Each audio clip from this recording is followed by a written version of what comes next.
கர்த்தருடைய நாமத்துக்கு ஸ்தோத்திரம் மையம் உண்டாவதாக. இந்த காலை வேந்து ஆராதனைக்கு வந்திருக்கிற ஒவ்வொருவரையும் நான் ஆண்டவராகிய இயேசு கிறிஸ்துவின் நாமத்தினாலே நான் அன்போடு வாழ்த்து வரவிருக்கிறேன். கர்த்தர் உங்களை ஒவ்வொருவரையும் ஆசீர்வதிப்பாராக. ஹல்லேலூயா. தேவனின் ஆலயமே, பரிசுத்த ஆலயமே,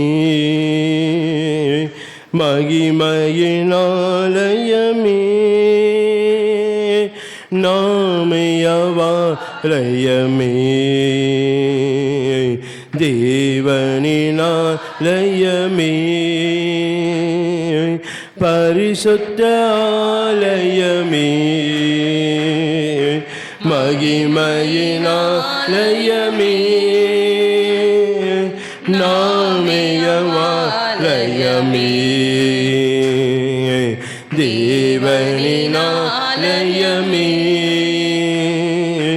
இயேசுவின் இரத்தத்தால் மீட்கப்பட்டோம், அவருக்காய் கிரயமாய் கொல்லப்பட்டோம், இயேசுவின் இரத்தத்தால் மீட்கப்பட்டோம், அவருக்காய் கிரயமாய் கொல்லப்பட்டோம், தேவனின் ஆவியால் நிரப்பப்பட்டோம், நாம் தேவ பிள்ளைகளானோம்,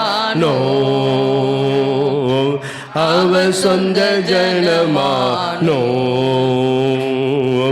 தேவனின் ஆவியால் நிரப்பப்பட்டோம், நாம் தேவ பிள்ளைகளானோம்,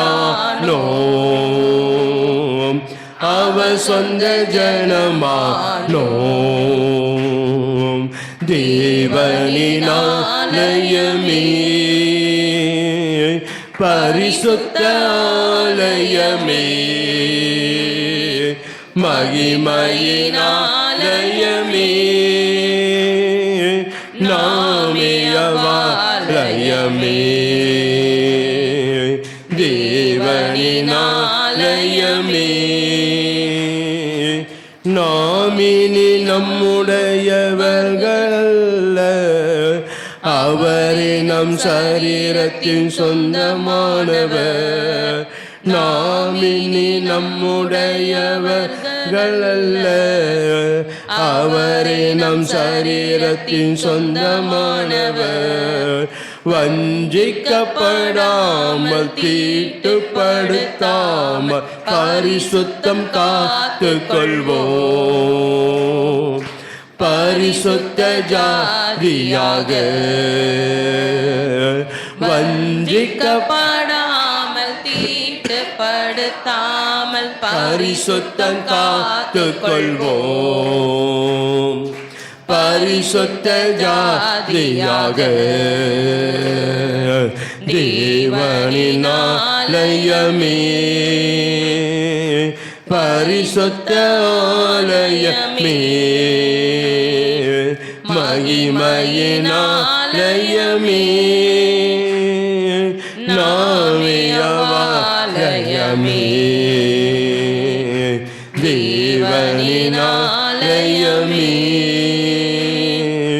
கர்த்தருக்குள் என்றும் இசைந்திருப்போம், அவரோடு ஒரே ஆவியாயிருப்போம், கர்த்தருக்குள் என்றும் இசைந்திருப்போம், அவருடன் ஒரே ஆவியாயிருப்போம், ஆவியினாலும் சரீரத்தினாலும் மகிமை செலுத்திடுவோம், கர்த்தருக்கே என்றும் ஆவியினாலும் சரீரத்தினாலும் மகிமை செலுத்திடுவோம், கர்த்தருக்கே என்றும், தேவனின் ஆலயமே, பரிசுத்த ஆலயமே, மகிமையின் ஆலயமே, நாமயவாலயமே, தேவனின் ஆலயமே, பாருங்களேன். லூக்கா 21 அதிகாரம், லூக்கா 21 அதிகாரம் 28 வசனத்தை நான் வாசிக்கிறேன். லூக்கா 21:28 வசனம். இவைகள் சம்பவிக்க தொடங்கும் போது உங்கள் மீட்பு சமீபமாயிருப்பதால் நீங்கள் நிமிர்ந்து பார்த்து உங்கள் தலைகளை உயர்த்துங்கள் என்றார். ஸ்தோத்திரம் ஆண்டவரே, நன்றியோடு கூட நாங்கள் ஸ்தோத்தரிக்கிறோம், உம்மை துதிக்கிறோம். மட்டுமாய் கர்த்தர் எங்களோடு கூட இருந்து நீர் எங்களை ஆண்டவரே நடத்தி கொண்டு இருக்கிற இந்த கிருபைகளுக்காக நமக்கு ஸ்தோத்திரம் ஆண்டவரே. தேவரே, நீர் ஆண்டவரே பெரிய காரியங்களை கர்த்தர் நீர் செய்ய வேண்டும் என்று நாங்கள் செபிக்கிறோம். நீர் கூட இருந்த ஆண்டவரை தொடர்ந்து அப்பா நீங்கள் வழி நடத்துவீராக, நீங்கள் ஆசீர்வதிக்கும்படியாக நாங்கள் செபிக்கிறோம். இப்போதும் எங்களுக்கு கொடுக்கப்பட்டிருக்க இந்த வேத வசனத்தை ஆண்டவர் நீர் ஆஸ்வதித்து ஆண்டவர் இதிலிருந்து நாங்கள் பெற்றுக்கொள்ள வேண்டிய ஆசீர்வாதங்கள், நன்மைகள் எல்லாவற்றையும் எங்கள் பெற்றுக்கொள்ள கர்த்தர் கிருபை செய்யும்படியாக நாங்கள் ஜெபிக்கிறோம். ஆனால் அப்பா அதை பார்த்து கொண்டு இருக்கிற கேட்டுக்கொண்டு ஒவ்வொருவோடு கர்த்தர் நீங்கள் பேசும்படியாக ஜெபிக்கிறோம். இந்த வார்த்தைகள் எங்கள் வாழ்க்கையில் ஆண்டவரை மாற்றங்களை மறுரூபத்தை கொண்டு வரத்தக்கதான கிருபை அப்பானை தந்து தொடர்ந்து எங்களை வழி நடத்த வேண்டும், ஆசீர்வதிக்கும்படியாக ஜெபிக்கும். தடைகள் இடரெல்லாம் கர்த்தர் நீக்கி போடுங்க. இந்த நாளிலே எங்களுக்குள்ளாய் விதைக்கப்படுகிற இந்த வசனமானது அந்த பாதை எங்களுக்குள்ளாய் 30, 60, 100 பலன் கொடுக்கத்தக்கதாய் பரிசுத்த ஆவியானவர் எங்களுக்கு உதவி செய்வீராக. நீர் எங்களை ஆசீர்வதிப்பீராக. எல்லா துதிகான மையம் இமக்கை செலுத்துகிறோம். இயேசு கிறிஸ்துவின் நாமத்தில் ஜெபிக்கிறோம் பிதாவே, ஆமென். கர்த்தருடைய நாமத்தில் ஸ்தோத்திரமையுனாத ஒரு விசை கூட இந்த வசனத்தை வாசிக்கிறேன்.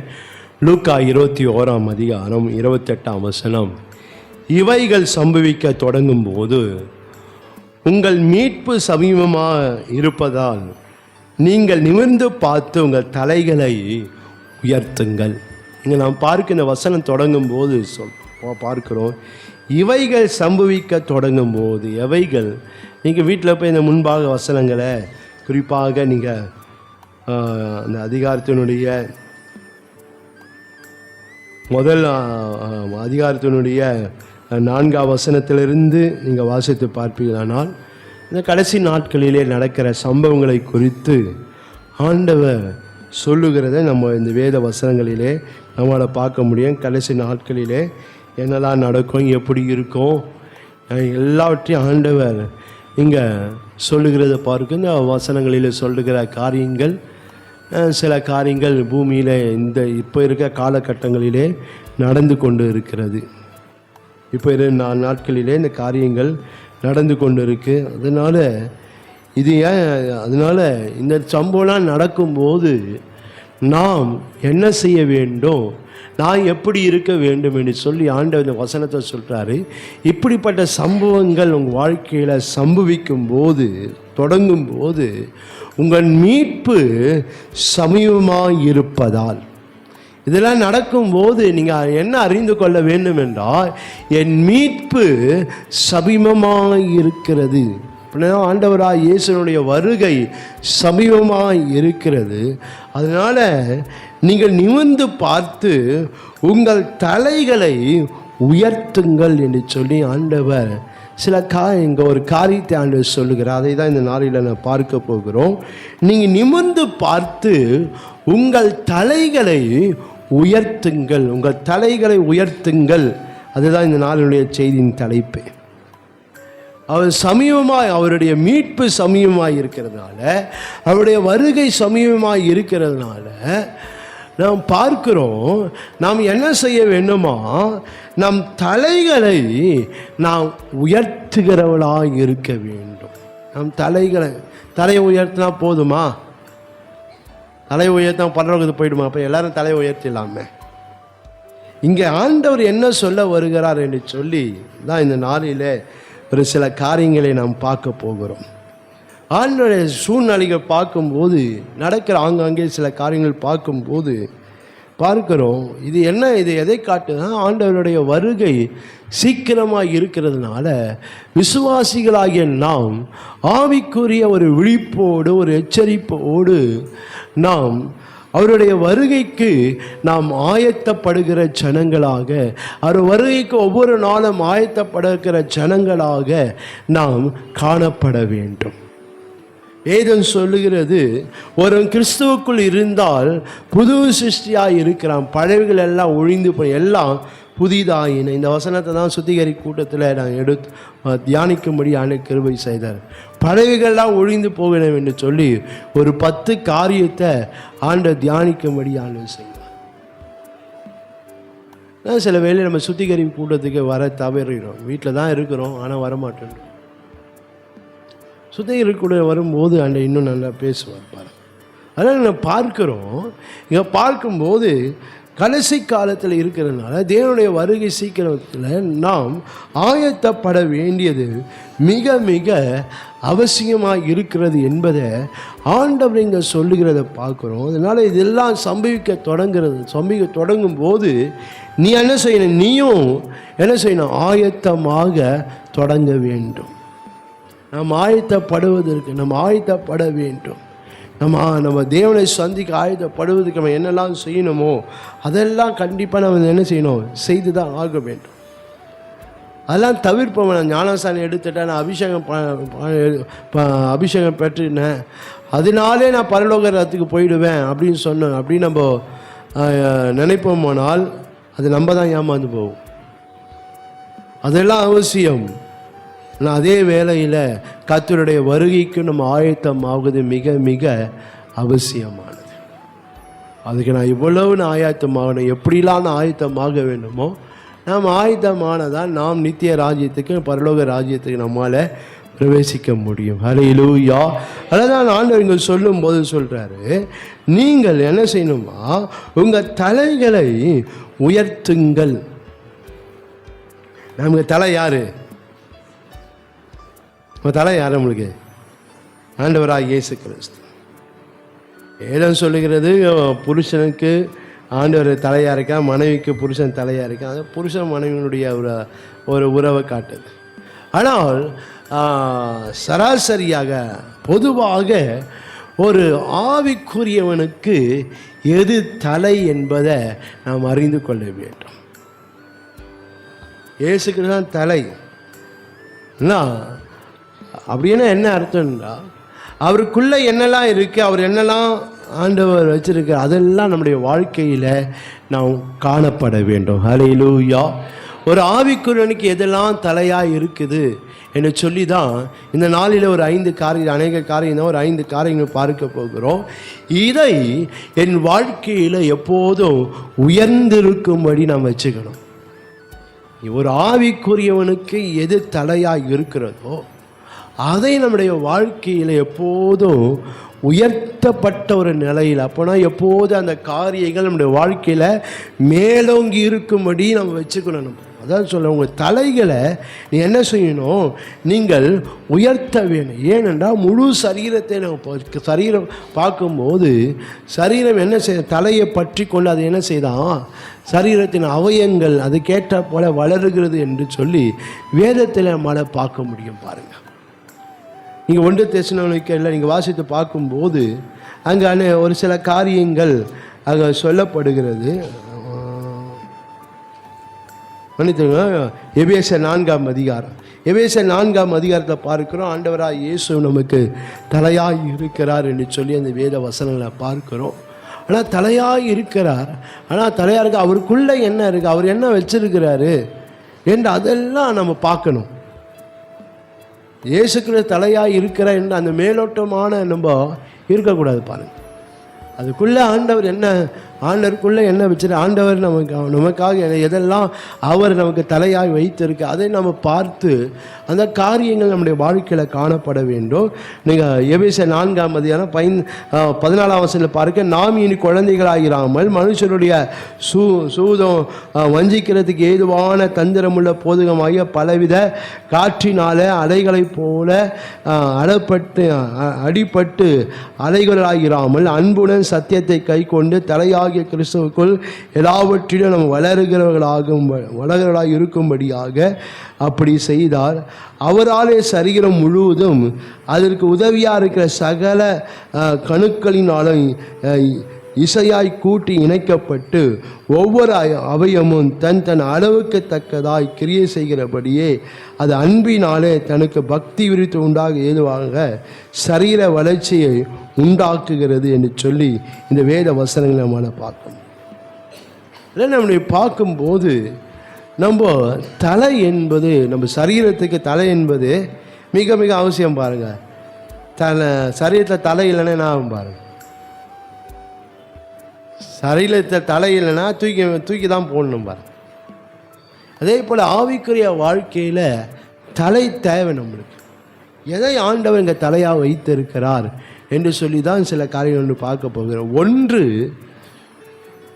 உங்கள் தலைகளை உயர்த்துங்கள் என்று சொன்னவர் இந்த ஆவிக்குரிய வாழ்க்கைக்கு அல்லது ஆவிக்குரிய மனுஷனுக்கு எதை தலையாக வைத்திருக்கிறேன்டா, தேவனால் கொடுக்கப்பட்டவைகள்,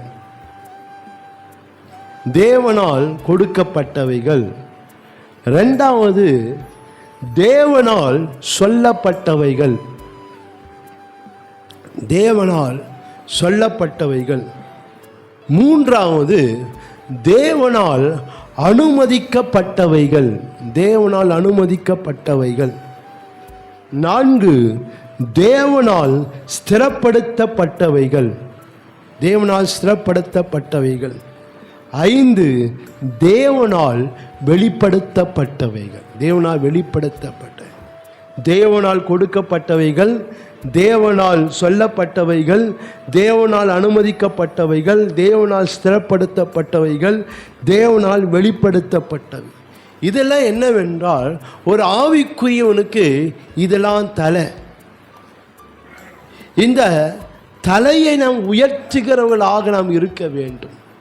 என்ன தேவனால் எனக்கு கொடுக்கப்பட்டு இருக்கிறதோ, சொல்லப்பட்டு இருக்கிறதோ, அனுமதிக்கப்பட்டு இருக்கோ, ஸ்திரப்படுத்தப்பட்டு இருக்கிறதோ, வெளிப்படுத்தப்பட்டு இருக்கிறதோ, அது என் வாழ்க்கையில் நம்ம எப்போதும் ஓங்கி இருக்கும்படி செய்யணும். பாருங்கள், அதை நாம் உயர்த்துகிறவளாக இருக்க வேண்டும். அப்படின்னா அதன்படி நம்ம ஜீவியம் காணப்படணும். இல்லை என்றால் நாம் தேவனுடைய வருகையில் எடுத்துக்கொள்ளப்படுவதற்கு மிக மிக ஒரு கடினமான ஒரு சூழ்நிலையை மாறிடும். அதான் எது எனக்கு ஏனென்றால் தலை இல்லைன்னா ஒன்றுமே இல்லை. பாருங்கள், எப்படி ஆவிக்குரிய ஜீவித்தில் இதெல்லாம் தலையாக இருக்குது. இது இல்லை என்றால் நம்ம வாழ்க்கையை அவ்வளோதான். பாருங்களேன், ஒன்றுமே இல்லை. இதனால் நம்முடைய வாழ்க்கையில் நம்ம இந்த தலை, அதெல்லாம் தான் ஆண்டவர் சொல்கிறாரு, நீங்கள் நிமிர்ந்து பார்த்து உங்கள் தலைகளை என்ன செய்யணும், உயர்த்த வேண்டும். இந்த காரியம்லாம் நம்முடைய வாழ்க்கையில் உயர்ந்த ஒரு நிலையிலே நாம் காணப்பட வேண்டும். அதை தான் இந்த நாளிலே நாம் நேரம் இருக்கிற நீங்கள் பார்க்க போகிறோம். ஒன்று, நாம் பார்க்கிறோம், தேவனால் சொல்லப்பட்டவைகள் ஒரு ஆவிக்குரிய மனுஷனுக்கு தலையாய் இருக்கிறது. தேவன் என்னெல்லாம் சொல்லி இருக்கிறாரோ, மனிதன் கொடுக்கப்பட்டவைகள், தேவன் எதெல்லாம் நம்ம கொடுத்து இருக்கிறாரோ அது நம்ம ஆவிக்குரிய நமக்கு ஒரு தலையாக இருக்கிறது. அந்த கொடுக்கப்பட்டவைகளை நம்முடைய வாழ்க்கையில் உயர்ந்து இருக்கும்படி வச்சுக்கணும். ஹல்லேலூயா. தேவன் எதை கொடுத்தாரோ அப்படியே தூக்கி போட்டு இருக்கக்கூடாது. நம்ம தேவனால் எதெல்லாம் நம்ம கொடுக்கப்பட்டு இருக்கோ அது எப்போது நம்முடைய வாழ்க்கையில் மேலோங்கி இருக்கும்படி நாம் செய்ய, நம்ம வாழ்க்கையில் அது போல நம்ம ஜீவியம் காணப்பட வேண்டும். ஏனென்றால் நம்முடைய மீட்பு சமீபமாக இருக்குது, மீட்பு சமீபமாக இருக்குது. அதனால் நாம் விழித்து கொண்டு கர்த்தர் எனக்கு எது தலையாய் வைத்து அந்த கொடுக்கப்பட்டவைகளை என் வாழ்க்கையை எப்போது உயர்ந்திருக்கும்படி நான் வைத்துக்கொள்ள. அப்படின்னா கொடுக்கப்பட்டவைகளின்படி நம்முடைய வாழ்க்கை, நம்முடைய ஜீவியம் காணப்பட வேண்டும். ஹல்லேலூயா, ஹல்லேலூயா. அப்போது தான் நாம் அவர் அந்த மீட்பர் வரும்போது நாம் எடுத்துக்கொள்ளப்பட முடியும். இல்லை என்றால் நம்மளால் முடியாது. பாருங்கள், நித்திய ராஜ்யத்தை சுதந்திரிப்பது நம்மளால் முடியாது. அதான் அந்த மீட்பு நம்ம சமீபமாக இருக்கிறதுனால அவர் என்ன எல்லாத்தையும் சொல்லிட்டாரு. மீட்பு இதெல்லாம் சம்பவிக்கும் போது என்ன, எல்லாம் சம்பவிக்கும் போது பூமி அதிர்ச்சி, யுத்தங்கள், விரோதங்கள், ஒரு தேசத்துக்கு தேசம் வந்து யுத்தங்கள் நடக்கும், பூமி அதிர்ச்சி வரும், வெள்ளங்கள் வரும். இதெல்லாம் நடக்கும்போது நீங்கள் இதெல்லாம் சம்பவிக்கும் போது நீங்கள் என்ன அறிந்து கொள்ள வேண்டாம், உங்கள் மீட்பின் நாள் சமீபமாக இருக்குது. அதை நீங்கள் அறிந்து கொள்ளுங்க. அதே போல தான் உலகத்தில் அங்கே நடந்து இங்கே உண்டு அங்கே உண்டு நடந்து கொண்டு இருக்கு. இதுவே நம்மளால் தாங்க முடியல. இன்னும் இதுக்கு பின்பாக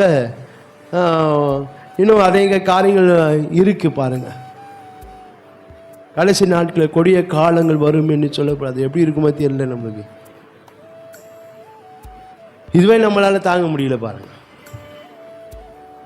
அதனால இதெல்லாம் சம்பவிக்கும் போது அங்கங்கே ஆண்டவர் ஒரு என்ன செய்கிறாரு, ஒரு அடையாளத்தை நம்ம காட்டி கொண்டார். எதுக்கு? விசுவாசி, என் சபையாக, என்னுடைய சபை, என்னுடைய ஜனம், என் மனவாட்டி என்ன செய்யணும்? அதை கண்டு அவள் ஆயத்தமாக வேண்டும். அவர் தலையை உயர்ந்திருக்கும்படி, தன் தலையை உயர்த்திருக்கும்படி செய்ய வேண்டும். என்ன? என்னால் கொடுக்கப்பட்டவைகள் எப்போது நம்முடைய வாழ்க்கையில் உயர்ந்திருக்கும்படி இருக்க வேண்டும். ஹல்லேலூயா, ஹல்லேலூயா. அதை நாம் வைத்து கொள்ள வேண்டும். ஆண்டவரை பார்க்கும்போது, வேதத்தில் பார்க்கும்போது ஆண்டவர் தன் வாயை மன்னித்து கொள்ளுங்க, ஆண்டவர் கொடுங்க. பார்க்கும்போது ஆண்டவர் சில காரியங்களை கொடுக்கிறாரு என்று சொல்லி வேத வசனங்கள் நம்மளால் பார்க்க முடியும். அதே போல தான் சில காரியங்கள் கர்த்தர் நம்ம கொடுத்திருக்கிறார். அவர் சில காரியங்கள் கொடுக்கிற அவரிடத்திலிருந்து நம்ம பெற்றுக்கொள்கிறோம் என்று சொல்லி வேதத்தில் நம்மளால் பார்க்க முடியும். நீங்கள் தெரிந்த வசனங்களாக இருந்தாலும் நீங்கள் வாசித்து பார்ப்பீங்களானால், நீங்கள் மத்தேயு 6ஆம் அதிகாரம் 33ஆம் வசனத்திலையும் லூக்கா 12ஆம் அதிகாரம் 31ஆம் வசனம் பார்க்கிறோம். முதலாவது தேவனுடைய ராஜ்யத்தின் நீதியை தேடுங்கள், அப்போது இவைகளாம் உங்களுக்கு கூட கொடுக்கப்படும். ஆண்டவர் கொடுக்கிறது, கொடுக்கிறவர். அதான் சில காரியங்களை கர்த்தர் நம்ம கொடுத்திருக்கிறார். அதை நம்முடைய வாழ்க்கையில் நாம் உயர்ந்திருக்கும்படி செய்ய வேண்டும். எது எனக்கு தலையாய் கொடுத்திருக்கிறார், நம்ம கொடுக்கப்பட்டவைகள். அதான் தேவன் நமக்கு கொடுக்கிற சில காரியங்களை கொடுத்திருக்கிறார். அதை நம்முடைய வாழ்க்கையில் உயர்ந்திருக்கும்படி நாம் செய்கிறவர்களாக இருக்க வேண்டும். மத்தேயு 7ஆம் அதிகாரம் 7ஆம் வசனம், லூக்கா 11ஆம் அதிகாரம் 9ஆம் வசனம் பார்க்கிறோம். கேளுங்கள், அப்போது கொடுக்கப்படும். இதெல்லாம் பார்க்கும்போது தேவன் கொடுக்கிறார் என்று சொல்லி நான் பார்க்க, தம்முடைய விசுவாசிகளை தம்முடைய ஜனத்துக்கு, தம் நாமம் தரிக்கப்பட்ட ஜனத்தை, ரத்தத்தினால கழுவப்பட்ட ஜனத்துக்கு கர்த்தர் சில காரியங்களை கொடுக்கிறார். எதற்கென்றால் அது நம்முடைய வாழ்க்கைக்கு தலையாக இருக்கும்படி சில காரியங்களை கொடுக்கிறார். அதான் பார்க்க, இந்த வசனம் பார்க்கும்போது தேவன் கொடுக்கிறார் என்று சொல்லி இந்த வேத சம்பவங்களிலே, இந்த வேத வசனங்களிலே நம்மளால் பார்க்க முடியும். நீங்கள் மத்தேயு 13ஆம் அதிகாரம் இந்த வசனங்கள் மட்டும் நான் சொல்லிட்டு போகிறேன். மத்தேயு 13ஆம் அதிகாரம் 12ஆம் வசனம், மத்தேயு 25ஆம் அதிகாரம் 29ஆம் வசனம், மார்க் 4ஆம் அதிகாரம் 25ஆம் வசனம், லூக்கா 8ஆம் அதிகாரம் 18ஆம் வசனம், லூக்கா 19ஆம் அதிகாரம் 26ஆம் வசனம். இதெல்லாம் பார்க்கும்போது உள்ளவன் எவனோ அவனுக்கு கொடுக்கப்படும் என்று அந்த வேத வசனங்களை பார்க்கும். உள்ளவன் எவனோ அவனுக்கு கொடுக்கப்படும். அப்படின்னா தேவனிடத்திலிருந்து சில காரியங்கள் நமக்கென்று கொடுக்கப்படுகிறது. வசனம் பார்க்கும்போது தேவன் நாம் தரிக்கப்பட்ட ஜனத்துக்கு ஆண்டவர் என்ன செய்கிறாராம்? கொடுக்கிறார் என்று சொல்லி இந்த வேத வசனங்களிலே நம்மால் பார்க்க முடியும். மார்க் 4ஆம் அதிகாரம்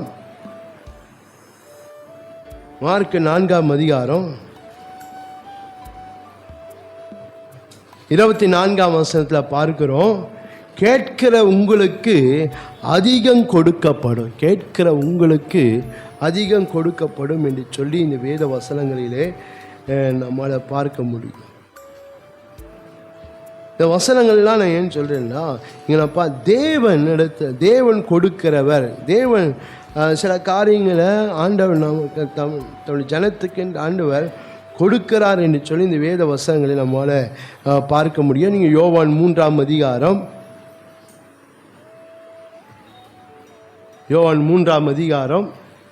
27ஆம் வசனமும் யோவான் 19ஆம் அதிகாரம் 11ஆம் வசனத்திலையும் வாசித்து பார்க்கும்போது, பரலோகத்திலிருந்து ஒருவனுக்கு கொடுக்கப்பட்டால் ஒழிய அப்படின்னு சொல்லப்பட்டிருக்கு.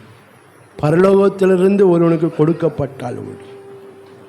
இப்போ தேவன் அங்கே நாம் பார்க்கிறோம், அவர் கொடுக்கிறவர். அதனால் தேவனால் கொடுக்கப்பட்டவைகள், தேவனால் கொடுக்கப்பட்டவைகள் என்ன? விசுவாசம், கிருபை, பரிசுத்தம், அபிஷேகம், வல்லமை, வரங்கள், மகிமை, அதிகாரம், சர்வாயுத வரம், இதெல்லாம் நமக்கு தேவன் கொடுத்தவைகள். ஹல்லேலூயா. இதெல்லாம் தேவன் கூட விசுவாசத்தை ஆண்டவர் கொடுத்திருக்கிறார். இதெல்லாம் நம்மகிட்ட இல்லை. நம்மகிட்ட இதெல்லாம் இருந்ததா? இல்லை.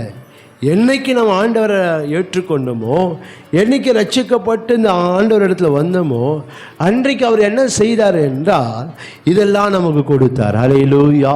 நமக்கு விசுவாசத்தை கொடுத்தார், நமக்கு கிருபைகளை கொடுத்தார், நமக்கு பரிசுத்தத்தை கொடுத்தார், நமக்கு அபிஷேகத்தை கொடுத்தார், நமக்கு வல்லமையை கொடுத்தார், நமக்கு வரங்களை கொடுத்தார், நமக்கு மகிமையை கொடுத்தார், நமக்கு அதிகாரத்தை கொடுத்தார், நமக்கு சர்வாயுத வருகத்தை ஆண்டவர் கொடுத்தார். இப்படி சில காரியங்களை தேவன் நம்ம ரட்சிக்கப்பட்ட வந்த உடனே ஆண்டவர் நமக்கு கொடுத்தார். அவருடைய பிரசன்னத்தை நமக்கு கொடுத்திருக்கிறார். இப்படி சில காரியங்கள் தேவன் நமக்கு கொடுத்திருக்கிறார். இதெல்லாம் என்னவென்றால் ஒரு விசுவாசிக்கு இதெல்லாம் தலை. ஹல்லேலூயா. விசுவாசம் இல்லாமல் என்ன செய்ய முடியாது? தேவனுக்கு பிரியமாக இருக்க முடியாது. தேவனுக்கு பிரியமாக இருக்க முடியாது. கிருபையை போக்கடிக்க கூடாதுன்னு சொல்றார்.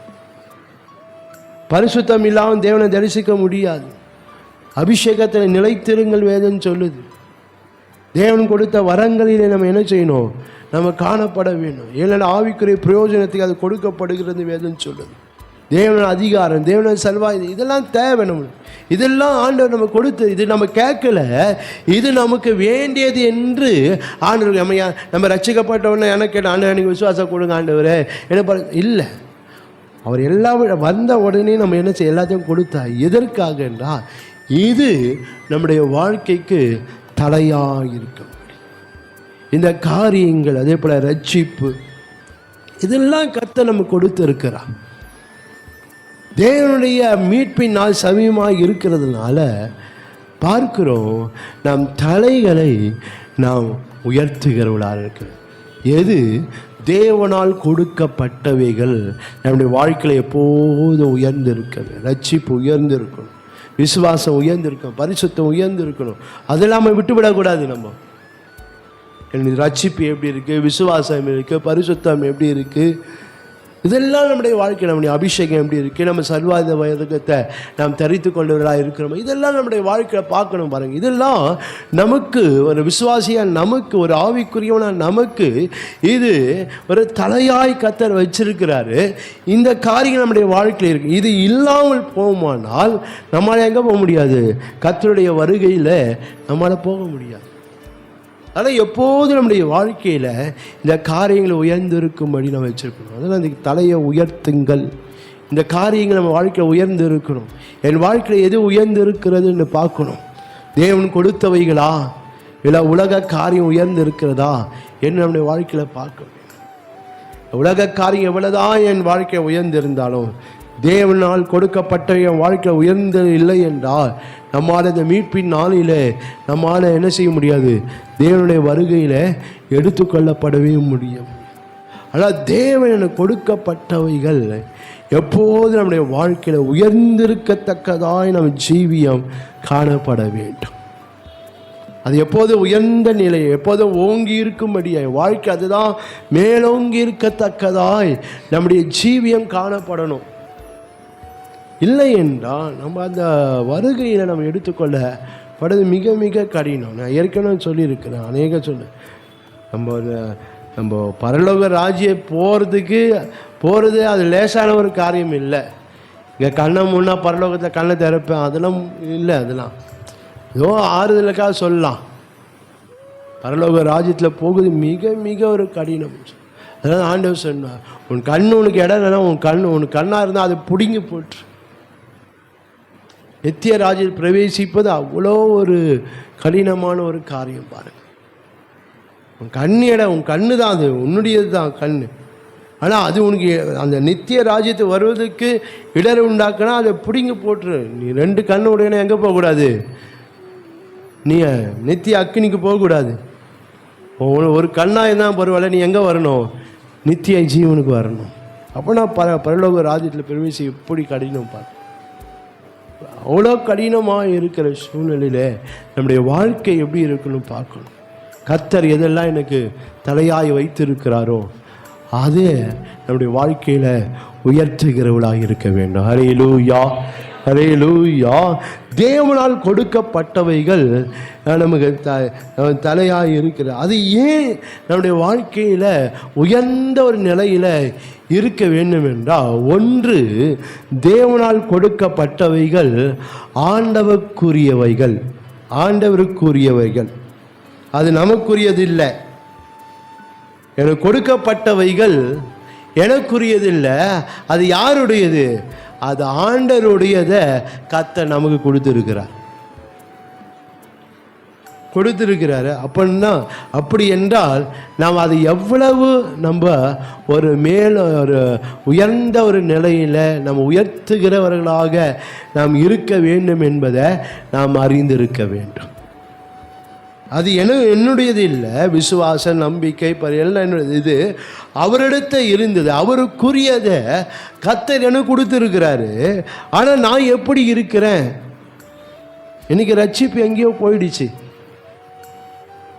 இன்னைக்கு நான் என்னுடைய ரட்சிப்பு எப்படி இருக்கு பார்க்கும்போது அதெல்லாம் காற்றுல பறந்து போன மாதிரி தான் இருக்குது. நம்ம வாழ்க்கை விசுவாசம் இல்லாமல் தான் இருக்குது. பாருங்க, ஆரம்பத்தில் பெற்ற அந்த ரட்சிப்பு, அந்த விசுவாசம், அந்த நம்பிக்கை, அந்த வைராக்கியம், அந்த ஒரு அனல், இப்போ அதெல்லாம் இல்லை. பாருங்க, ஆண்டவர் தேடி வர்றதுக்கு நம்ம எவ்வளோ ஒரு கஷ்டமாக மாறிது பாருங்க. ஆண்டவர் தேடுறது நம்ம கஷ்டமா, ஏன்? அதான் ரட்சிப்பு அனுபவம் போயிடுச்சு நம்மளுக்கு. அதெல்லாம் ஆண்டவரை தேடுறதுக்கு நம்ம கஷ்டமாக இருக்கு. ஆண்டவரை தேடுகிறது, கர்த்தருக்கு சில காரியங்களை விட்டு கொடுப்பது கஷ்டமாக இருக்கு. ஏன்? அந்த அபிஷேகம் ஆரம்பத்தில் பெற்ற அந்த அனல், அந்த அக்கினி, அந்த அபிஷேகம் அதெல்லாம் இல்லை பாருங்க. ஆரம்பத்தில் எப்படி இருந்தோம், எப்படி ஆண்டவர் என்ன சொன்னாலும் அதை செய்யறதுக்கு ஆயத்தமாக இருந்தோம். ஆனால் இப்போ அது போலாம் இல்லை, யோசிக்கிறோம். அது போல சூழ்நிலை போய் கொண்டு இருக்கு. அதனால தான் ஆண்டவர் சொல்கிறாரு, உங்கள் ரட்சிப்பின் உங்கள் மீட்பின் நாள் சமீபமாக இருக்கிறதுனால நீ என்ன செய்ய, அதை உற்று பார்த்து உன் தலையை உயர்த்திக்கோ. உனக்கு எது தலையாக கொடுக்கப்பட்டிருக்கோ அதை உயர்ந்த ஒரு நிலையில் வச்சுக்கோ. உன் ரட்சிப்பை, உன் விசுவாசத்தை, உன் அபிஷேகத்தை, உன் பரிசுத்தத்தை நீ எப்படி வச்சுக்கோ? நீ அனலாக வச்சுக்கோ. அதை இன்றைக்கு அதெல்லாம் ஒரு அனல் இல்லாமல் வெதுவெதுப்பாக தான் நம்முடைய வாழ்க்கை இருந்துக்கு. நமக்கு பூமிக்குரிய காரியமே பார்த்துன்னு இருக்கணும். நம்ம காரியம்தான், இது இது இது இது செய்யணும், அது செய்யணும், இப்படி பண்ணணும், அப்படி பண்ணணும். நம்ம குடும்பம், நம்ம வீட்டு காரியத்தை தான் அப்படியே யோசனை இருக்கிறோம். 24 மணி நேரம் அதுதான் ஓடிக்கொண்டு நம்ம சிந்தையில். என்ன பண்ணோம், வீட்டுக்கு என்ன பண்ணோம், வீட்டுக்கு என்ன செய்யணும், வீட்டுக்கு என்ன வேலை இருக்குது, இப்படி தான் நம்ம வாழ்க்கையில் ஓடிக்கொண்டு இருக்கிறது தவிர, என் மீட்பினால் சமீபமாக இருக்குது, நான் என்ன செய்து கொண்டு இருக்கிறேன், அதுக்கு நான் ஆயத்தம் பண்ணுறேன்னா, அதுக்கு ஆயத்தம் உள்ள நான் இருக்கிறேன்னா, அது கர்த்தர் வச்சிருக்கிற காரியங்களை அதில் நான் காணப்படுகிறேனா என்று பார்க்கணும். பாரு, அதை நாங்கள் பார்க்கிறோம். எனக்கு கொடுக்கப்பட்டவைகள் அது என்னவென்றால், அது எனக்குரியவைகள் அல்ல, அது ஆண்டவருக்குரியவைகள். எனக்குரியவைகள் இருந்தால் நான் சும்மா இருப்பேனா? எனக்கு ஒரு பொருள் இருக்குப்பா, அந்த பொருள் நான் சும்மா விட்டுருவேனா? முடியாது. பாருங்கள், 10 ரூபா பேனா 10 ரூபா தான் இல்லை, பேனா 10 ரூபா தான். ஆனால் யாருன்னா பேனா கேட்டாக்கா மூடியை கைட்டு கொடுக்குறோம். 10 ரூபா பேனா எடுத்துன்னு போனால் போட்டுமே, ஏன் திருப்பி பேனா அப்போ தான் திருப்பி தரோம், இல்லைன்னா அப்படியே எடுத்துன்னு போயிடுவோம். ஏன்? அந்த 10 ரூபா பேனா என்ன, அது என்னுடையது. அதனால் நம்ம அதிக கவனமாக இருக்கிறோம். ஆனால் ஆண்டவர் கொடுத்தவைகளில் இந்த கவனம் இல்லை. ரட்சிப்பை விட்டுட்டோம், அபிஷேகத்தை விட்டுட்டோம். பாருங்க, அதெல்லாம் நம்முடைய வாழ்க்கையில் பார்க்கணும். நம்முடைய விலையில் எவ்வளோ கவனமாக இருக்கிறோம். ஆனால் தேவன் அவருடையதே எனக்கு கிருபையாக தந்திருக்கிறாரு, அதில் எவ்வளோ கவனமாக இருக்கணும் பாருங்களேன். அதில் எவ்வளோ அதிக கவனமாக இருந்து அது நம்முடைய வாழ்க்கை எப்போதும் உயர்ந்து இருக்கும்படி, எப்போதும் மேலோங்கி இருக்கும்படி என் வாழ்க்கையில் நான் வைத்து கொள்ள வேணும். ஹல்லேலூயா. அவையில் கொடுக்கப்பட்டவைகள் அது ஆண்டவருக்குரியவைகள். ரெண்டாவது, கொடுக்கப்பட்டவைகள் அது ஆவிக்குரியவைகள். அது பூமிக்குரியவைகள் அல்ல, அது உலகத்துக்குரியவைகள் அல்ல, அது ஆவிக்குரியவைகள். அது ஆவிக்குரியவைகளாக இருக்கிறதுனால அது நம்முடைய வாழ்க்கையில் கவனமாய் நம்ம வைத்து கொள்ள வேண்டும். அது எப்போது உயர்ந்த நிலையில், மேலோங்கி இருக்கிற நிலையில் அந்த ஆவிக்குரிய காரியங்களை வைத்து கொள்ள வேண்டும். இன்றைக்கி ஆவிக்குரியவன் என்று சொல்கிறேன், ஆனால் என் வாழ்க்கையில் எது மேலோங்கி இருக்குன்னா உலக காரியம் தான் மேலோங்கி இருக்கு, பூமிக்குரிய காரியங்களாம் மேலோங்கி இருக்கு, மண்ணான காரியங்கள் தான் என்ன செய்யுது மேலோங்கி இருக்குது. ஆவிக்குரிய காரியம்லாம் அப்படியே ஒன்றும் இல்லாமல் இருக்குது, ஒன்றும் இல்லாமல் இருக்குது. அது தூசி தட்டி அது கொஞ்சம் அடிச்சு தான் எழுப்ப வேண்டியதாக இருக்குது. அது அப்படி தான் இருக்குது நம்ம ஆவிக்குரிய. ஆனால் பூமிக்குரிய காரியங்களை பாருங்களேன், அப்படியே பளிச்சுன்னு இருப்போம், பிரகாசமாக இருக்கும். டக்கு டக்குன்னு எல்லாம் சொல்கிறோம் பாருங்க, இப்படி நடக்குது, அங்கே நடக்குது, இப்படி நடக்குது. அப்படியே பூமிக்குரிய காரியங்கள் அப்படியே டக்கு டக்குன்னு செய்திடும் பாருங்க. ஆனால் ஆவிக்குரிய காரியங்கள் அப்படியே மக்கி போயிருக்கு. நம்முடைய பார்க்கணும், எனக்கு கொடுக்கப்பட்டவைகள் என்ன, அது பூமிக்குரியவர்கள் அல்ல, அது உலகத்துக்குரியவர்கள் அல்ல, அது ஆவிக்குரியவைகள். அதனால் அந்த ஆவிக்குரியவைகளை கர்த்தர் நம்ம கொடுத்திருக்கிறார். ஹல்லேலூயா, ஹல்லேலூயா. ஆவிக்குரியவர்கள் அப்புறம் எவ்வளோ அது விலை உயர்ந்த ஒரு காரியம் பாருங்களேன். ஒரு விலையேற பெற்றதை ஆண்டவர் நம்ம கொடுத்திருக்கிறார். அது எவ்வளோ பத்திரமாக வச்சுருங்க பாருங்களேன், எவ்வளோ பத்திரமாக வச்சுருங்க பாருங்க. பார்க்குறோம் பாருங்க, ஒரு கிராம் தங்கத்தை கொடுத்தா எப்படி வச்சுருப்போம் பாருங்க, ஒரு 10 பைக்குள்ளே இருக்கிறோங்க. அது ஒரு கிராம் தங்கம் தான், ஆனால் அது எங்கே இருக்குன்னா 10 பை இருக்கும், அதுக்குள்ளே வச்சுருப்போம். ஏன் 1 கிராம் இருந்தாலும் அது என்ன தங்கம், அதை தூக்கிலாம் வச்சிட மாட்டோம் பாருங்க.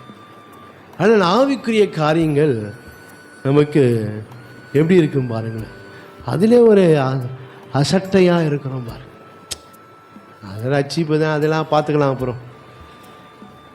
அப்படி தான் போய் கொண்டு இருக்கு நம்முடைய வாழ்க்கை. ஆவிக்குரியவைகளிலே நமக்கு அவ்வளோ நாட்டம் இல்லை, அவ்வளோ விருப்பம் இல்லை, அதில் ஒரு வாஞ்சை இல்லை, அதில் ஒரு தாகம் இல்லை நம்மளுக்கு. அதில் நமக்கு அந்த தாகம் வாஞ்சை இல்லாமல் இருக்குது பாருங்கள். ஆனால் மற்ற காரியங்களில் நம்ம அவ்வளோ வாஞ்சை இருக்குது, அவ்வளோ தாகம் இருக்குது, அதில் அவ்வளோ நேரம் செலவிடுறோம். பூமிக்குரிய காரியங்களிலே, உலக காரியங்களிலே இருக்கு பாருங்கள். அதில் நம்ம வாழ்க்கை இதெல்லாம் மாறணும் நம்ம.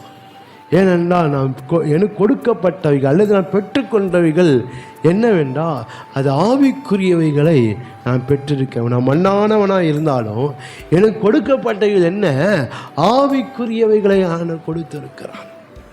இந்த ஆவிக்குரியவைகள் எப்போதும் மேலோங்கி இருக்க வேண்டும். இந்த ஆவிக்குரியவை எப்போதும் நம்முடைய வாழ்க்கையில் உயர்ந்த ஒரு நிலையில் நாம் இருந்தால் தான் அந்த ஆண்டவர் வரும்போது நம்முடைய வாழ்க்கை எடுத்துக்கொள்ளப்பட முடியும். அதனால் விசுவாசிகளாகிய நாம் மிகவும் ஜாக்கிரதை ஆவியில் விழிப்புள்ளவர்களாக இருந்து எனக்கு கொடுக்கப்பட்டவைகள் எனக்கு தலையாக இருக்கத்தக்கதாய் நாம் உயர்த்துகிறவர்களாக அப்படிப்பட்ட நிலையில். ஏனென்றால் எனக்கு கொடுக்கப்பட்டவைகள் அது ஆண்டவருக்குரியவைகள், எனக்கு கொடுக்கப்பட்டவைகள் அது ஆவிக்குரியவைகளாக இருக்கிறது. ஹல்லேலூயா, அல்லேலூயா. ரெண்டாவதாக நாம் பார்க்கிறோம், உங்கள் தலைகளை உயர்த்துங்கள். ஒரு விசுவாசிக்கு ஆண்டவர் எதை தலையாய் வைத்திருக்கிறார்? ரெண்டாவது, தேவனால் சொல்லப்பட்டவைகள். தேவன் என்னெல்லாம் சொல்லியிருக்கிறாரோ அதெல்லாம் ஒரு விசுவாசியாகிய அல்லது ஆவிக்குரியவர்களாக எனக்கு அது தலையாக இருக்கிறது. அதாவது தேவனால் சொல்லப்பட்ட இந்த வேதத்தில் தேவனால் சொல்லப்பட்ட எந்த காரியமானோ அது எப்போது நம்முடைய வாழ்க்கையில் உயர்ந்திருக்கணும், எப்போது என் வாழ்க்கையில் மேலோங்கி இருக்க வேண்டும். அவர் எல்லாமே சொல்லுவார்ப்பா, எல்லாமே நம்மளால் என்ன செய்ய முடியாது, செய்து இருக்க முடியாது. அப்படி நம்ம இருக்கக்கூடாது. நமக்கு பாரமானது ஒன்றையும் அவர் நம்ம மேலே வைக்கிற தேவன் அல்ல. அல்லேலூயா. நமக்கு செய்ய முடியாததை கத்த ஒரு நாளும் சொல்லவே மாட்டார். ஒன்று சொல்வாரானால் அது நம்மாலே செய்ய முடியும் என்பதை அறிந்து தான் ஆண்டவர் அதை சொல்லுகிறார். அதான் கதை இந்த பைபிளில் இந்த வேதத்தை என்ன சொல்லியிருக்கிறாரோ அதன்படி நம்ம வாழ்க்கை காணப்பட வேண்டும். அதன்படி அந்த காரியங்கள் நம்முடைய வாழ்க்கையில் மேலோங்கி இருக்கத்தக்கதாக இருக்க வேண்டும். நீங்கள் குறிப்பாக நீங்கள் புதிய ஏற்பாட்டில் நீங்கள் வாசித்து பார்ப்பீங்களா, அநேக காரியங்கள் பார்க்க முடியும். அங்கே பார்க்கும்போது நீங்கள் உங்களுக்கு தெரியும், பார்க்கும்போது அவர் சொன்னது அப்படின்னு வரும். அவர் சொன்னது, அவர் சொன்னார், நான் சொல்கிறேன் என்று இப்படிப்பட்ட வார்த்தைகள் வருவதை இங்கே நான் பார்க்க முடியும். ஆண்டவர் தன் வாயை திறந்து சொன்னது அப்படின்னு வரும் பாருங்கள். நீங்கள் மத்தேயு 5ஆம் அதிகாரம் 2ஆம் வசனம், மத்தேயு 10ஆம் அதிகாரம் 5ஆம் வசனம், மத்தேயு 27ஆம் அதிகாரம் 63ஆம் வசனம்.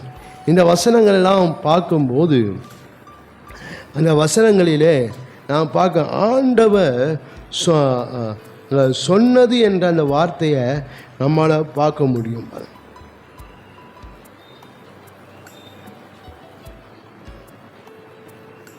இப்படியா சொன்னது அல்லது சொல்லும்படி என்ற அந்த வார்த்தையை நம்மளால் பார்க்க முடியும். நீங்கள் மத்தேயு 5ஆம் அதிகாரம் 2ஆம் வசனம் பார்க்கிறோம். அப்போது அவர் தமது வாயை திறந்து அவர்கள் உபதேசித்து சொன்னது என்னவென்றார். சொன்னது இவ்வளோ தேவன் சில காரியங்களை நமக்கென்று சொல்கிறாரு பாருங்கள். வசனம் அழகாய் அவர் வாயை திறந்து அப்படின்னா என்ன, நமக்கு பிரயோஜனமாக இருக்கிறத தான் ஆண்டவர் சொல்வார். நமக்கு வேண்டியதை தான் ஆண்டவர் சொல்வார். நம்ம செய்யக்கூடியதை தான் ஆண்டவர் சொல்வார், தவிர மற்றபடி எதுவும் சொல்ல மாட்டார். அதெல்லாம் பார்க்கணும். தம் வாயை திறந்து அவருடைய வாயிலிருந்து ஒரு சில காரியங்கள் வருமானால் அது நம்மால் செய்யக்கூடியவைகள், அது நம்முடைய வாழ்க்கையில் நடத்தப்படக்கூடியவைகள், அதை தான் ஆண்டவர் சொல்வார் பாருங்கள். அதை நாம் பார்க்கிறோம். அவர் தேவனால் சொல்லப்பட்டவைகள் நமக்கு தலையாக இருக்கிறது. அதாவது தேவனால் சொல்லப்பட்டவைகளை நாம் செய்யணும். தேவனால் சொல்லப்பட்ட பிரகாரம் நம்முடைய வாழ்க்கை இருக்கு. தேவன் சொன்னதை செய்யாமல் நான் ஆண்டவர் வந்தால் மேலே போயிடுவேன், நித்திய ராஜ் அப்படின்னு சொல்லுவோமானால் நம்ம தான் ஏமாந்து போவோம். ஆண்டவர் சொல்கிறாரு, என் வார்த்தை கேட்டு அதன்படி செய்ய அவன் தான் யார், கண்மலை மேலே தன் வீட்டை கட்டின புத்தி உள்ள மனுஷன் சொல்கிறான். ஆண்டவர் வார்த்தை கேட்காம சில வேளையில் ஆண்டோட ஜபம் பண்ணால் பதில் தருவார், அற்புதம் செய்வார், அதிசயம் செய்வார், எல்லாம் செய்வார். அதனாலே நான் பரலோகத்துக்கு போயிடும் அப்படின்னு நினைக்கக்கூடாது. இதெல்லாம் ஏன் செய்கிறாரு என்றால் அவர் சொன்னதை செய்வதுக்கு தான் செய்கிறார். அவர் சொன்னதுக்கு நம்ம பிள்ளைங்களே பார்க்குறோமே, பிள்ளை எதனா செய்யணுன்னா அதுக்கு எதனா செய்தால் தான் அந்த பிள்ளை என்ன செய்யும், இல்லைன்னா செய்யாது. அதே பாலிசி தான் இங்கேயும். நம்ம அவர் சொன்னதை செய்வதற்கு அவர் என்ன செய்கிறாருன்னா சில நன்மைகளை, சில அற்புதங்களை, சில அதிசயங்களை நம்ம செய்து கொண்டு இருக்க. ஏனென்றா எப்படி நாச்சனை எங்கே வந்துடணும், நீ அந்த நித்திய ராஜ்யத்துக்கு வந்துடணும், அந்த பரலோகத்துக்கு வந்துடணும். அதனால் நீ என்ன செய்யணும், நான் சொன்னதை செய்வதற்கு கர்த்தர் என்ன செய்கிறாரு, சில அற்புதங்களை செய்து கொண்டு இருக்கிறார். ஆனால் சில நன்மைகள் அவனுக்கு செய்கிறார் என்றால் நான் என்ன அறிந்து கொள்ள வேண்டும் என்றால் அவர் சொன்னதை நான் செய்யணும். எனக்கு என்ன சொல்லப்பட்டு இருக்கோ அதுதான் எனக்கு தலையாக இருக்குது. அந்த காரியங்கள் நம்முடைய வாழ்க்கையில் மேலோங்கி இருக்கும்படி நாம் செய்கிறவர்களாக இருக்க வேண்டும். மத்தேயு 13ஆம் அதிகாரம் 3ஆம் வசனம், அதே மத்தேயு 13ஆம் அதிகாரம் 3ஆம் வசனம், 24ஆம் வசனம், 31ஆம் வசனம், 33ஆம் வசனம். இந்த வசனங்கள்லாம் பார்க்கும்போது அந்த வசனங்கள் என்ன சொல்லுகிறது என்றால், அவர் அநேக விசேஷங்களை ஓமைகளாக அவர்களுக்கு சொன்னார். ஓமைகளாக இந்த 4 வசனம் பார்க்கிறோம். அவர் வேறொரு ஓமையை சொன்னார் அப்படின்னு சொல்லப்பட்டிருக்கும். ஓமைகளாய் சொன்னார். சில காரியங்களை கர்த்தர் சொல்லுகிறார். அவர் என்ன சொல்கிறாரோ அது நம்முடைய ஆவிக்குரிய அல்லது நம்ம வாழ்க்கைக்கு அது தலையாய் காணப்பட வேண்டும். அல்ல அப்படி தேவன் அதற்காக தான் சில காரியங்களை ஆண்டவர் சொல்லி கொண்டு இருக்கிறார். அவர் சொல்கிறத நம்ம புறம்பே தள்ளக்கூடாது. அவர் சொல்கிறத நம்ம அசட்டையாக எண்ணக்கூடாது. அவர் சொல்கிறத எனக்கு அவர் சொல்ல அப்படி நம்ம இருக்கக்கூடாது. அவர் சொன்ன ஒவ்வொரு காரியத்தையும் நாம் அப்படியே நாம் செய்கிறோம். அப்படியே நம்முடைய வாழ்க்கை காணப்படத்தக்கதாக இருக்கணும். பாருங்கள், அதான் இங்கே ஓமைகளாய் அவர் சொன்னார் என்று சொல்லி, அதே போல் மார்க் 5ஆம் அதிகாரம் 19ஆம் வசனம், மார்க் 8ஆம் அதிகாரம் 33ஆம் வசனம் பார்க்கும்போது அங்கே ஆண்டவர் இதெல்லாம் ஓமைகளாய் சொன்னார் என்று சொல்லி இந்த வேத வசனங்களிலே நம்மளால் பார்க்க முடியும். மத்தேயு 3ஆம் அதிகாரம்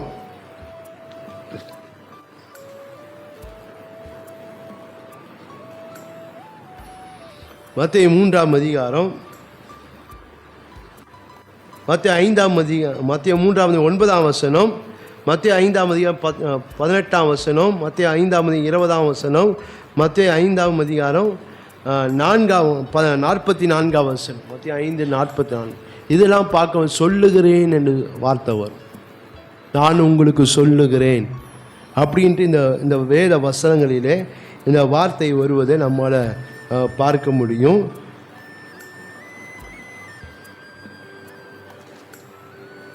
மத்தேயு 7ஆம் அதிகாரம் 24ஆம் வசனம் பார்க்கிறோம். நான் சொல்லிய இந்த வார்த்தையை கேட்டேன். சொல்லிய அதுபோல் சில வசனங்களில் நம்மளால் பார்க்க முடியும். மத்தேயு 7:24, 26, 28, அதே போல் மத்தேயு 8:26, மத்தேயு 19:14 இதெல்லாம் பார்க்க நான் சொல்லிய வார்த்தை அப்படி இதெல்லாம் பார்க்கும்போது ஆண்டவர் சொல்லுகிறார் என்று சொல்லி பார்க்க ஆண்டவர் மூலமாக சில காரியங்கள் நமக்கு சொல்லப்படுகிறது. அவர் என்ன சொல்லுகிறாரோ அது அப்படியே நாம் செய்ய வேண்டும். ஹல்லேலூயா, ஹல்லேலூயா. அப்படியே செய்தாதான் அந்த சொல்லப்பட்டவைகள் நம்முடைய வாழ்க்கையில் நம்ம உயர்ந்து இருந்தால் தான், நம்ம மேலோங்கி இருந்தால் தான் நம்ம அந்த ஆண்டவர் வருகையில் நம்ம எடுத்துக்கொள்ளப்பட முடியும். பாருங்கள், அவர் என்ன சொன்னார்? அவர் தம்முடைய வசனத்தை சொன்னார். வாயை திறந்த என்ன வசனத்தை சொன்னார். அப்போ அவர் என்ன வசனம் சொல்கிறாரோ அதன்படி நம்ம நடக்கணும். அவர் உபதேசத்தை சொன்னார். அது சில உபதேசங்களை ஆண்டவர் என்ன சொல்றார்? இந்த புதிய ஏற்பாட்டில் குறிப்பாய் இந்த 4 சுவிசேஷம் பார்க்கும்போது தேவன் உபதேசத்தை சொன்னார், கற்பனைகளை சொன்னார், கட்டளைகளை சொன்னார், மனுஷனுடைய வாழ்வதற்கு வேண்டிய வழிகளை ஆண்டவர் சொன்னார், கனி கொடுக்க வேண்டும் என்று சொன்னார், ஊழியம் செய்யணும்னு சொன்னார், சுவிசேஷ அறிவிக்கணும்னு சொன்னார், நித்திய ராஜ்யத்தை குறித்து சொன்னார். இப்படி பல காரியங்களை ஆண்டவர் சொன்னதை நம்முடைய வேத வசனங்களிலே பார்க்க முடியும். பாருங்கள், அப்போ தேவன் நமக்கு என்னெல்லாம் சொல்லி இருக்கிறாரோ அது அப்படியே நம்முடைய வாழ்க்கையில் நம்ம நடக்கிற ஜனங்கள் என்ன எனக்கு உபதேசம் சொல்லப்பட்டிருக்கோ, என்ன கற்பனைகளை செய்யணுமோ, என்ன கட்டளையின்படி நடக்கணுமோ சொல்லப்பட்டிருக்கோ, என்ன வசனத்தை எனக்கு சொல்லியிருக்கிறாரோ அதன்படி நாம் நடக்கிறவர்களாக இருக்க வேண்டும். அதன்படி நம்முடைய வாழ்க்கை காணப்பட வேண்டும். அதன்படி நம்முடைய வாழ்க்கையை அமைத்துக்கொள். ஏனென்றால் இது விசுவாசியாகிய எனக்கு அல்லது ஆவிக்குரியவனாகிய எனக்கு தேவனால் சொல்லப்பட்டவைகள் தலையாக இருக்குது. இந்த தலையை விட்டுறக்கூடாது. தலையை விட்டுட்டா நம்ம எங்கே தான் போக முடியும்? தலையில்லாத ஒரு உடம்பு எங்கே தான் குப்பையில் தான் போடுவாங்க. அது போல தான் தலையில்லைன்னா நம்ம வாழ்க்கை அவ்வளோதான் பாருங்கள். தேவனால் இந்த சொல்லப்பட்டவைகள் நமக்கு தலையாக இருக்கிறது. அதை நம்ம கடைசி வரைக்கும் நாம் பிடித்து கொள்ள வேண்டும். கடைசி வரைக்கும் கர்த்தர் சொன்ன காரியங்கள், கர்த்தர் சொன்ன உபதேசங்கள், ஆலோசனைகள், அவர் சொன்ன வழிகள், அவர் காட்டுகிற பாதைகள் எல்லாவற்றையும் நம்ம கடைசி வரைக்கும் நம்ம என்ன செய்யணும்? நம்ம அதை பிடித்து கொண்டு அதன்படி நம்முடைய வாழுகிற ஜனமாக இருக்க வேண்டும். ஹல்லேலூயா, ஹல்லேலூயா. சில வேளைகளை நம்ம பார்க்கும்போது ஆரம்பத்தில் ஒரு வார்த்தை சொன்ன அப்படியே செய்யவும் பாருங்க, ஒரு வசனம் என்ன சொல்லு அப்படின்னு செய்யவும் பாருங்க. இன்னைக்கு அப்படியே போயின்னு தான் இருக்கிறோம். இவ்வளோதான் சொன்னாலும் இதை காதில் கேட்டு அந்த காதில் விட்டுட்டு நம்ம பாட்டு போயின்னே இருக்கிறோம் பாருங்க. ஆரம்பத்தை பார்க்க வந்து ஒவ்வொரு வார்த்தையும் நம்ம இறுதி அது மேலே இருக்கும் பாருங்கண்ணா.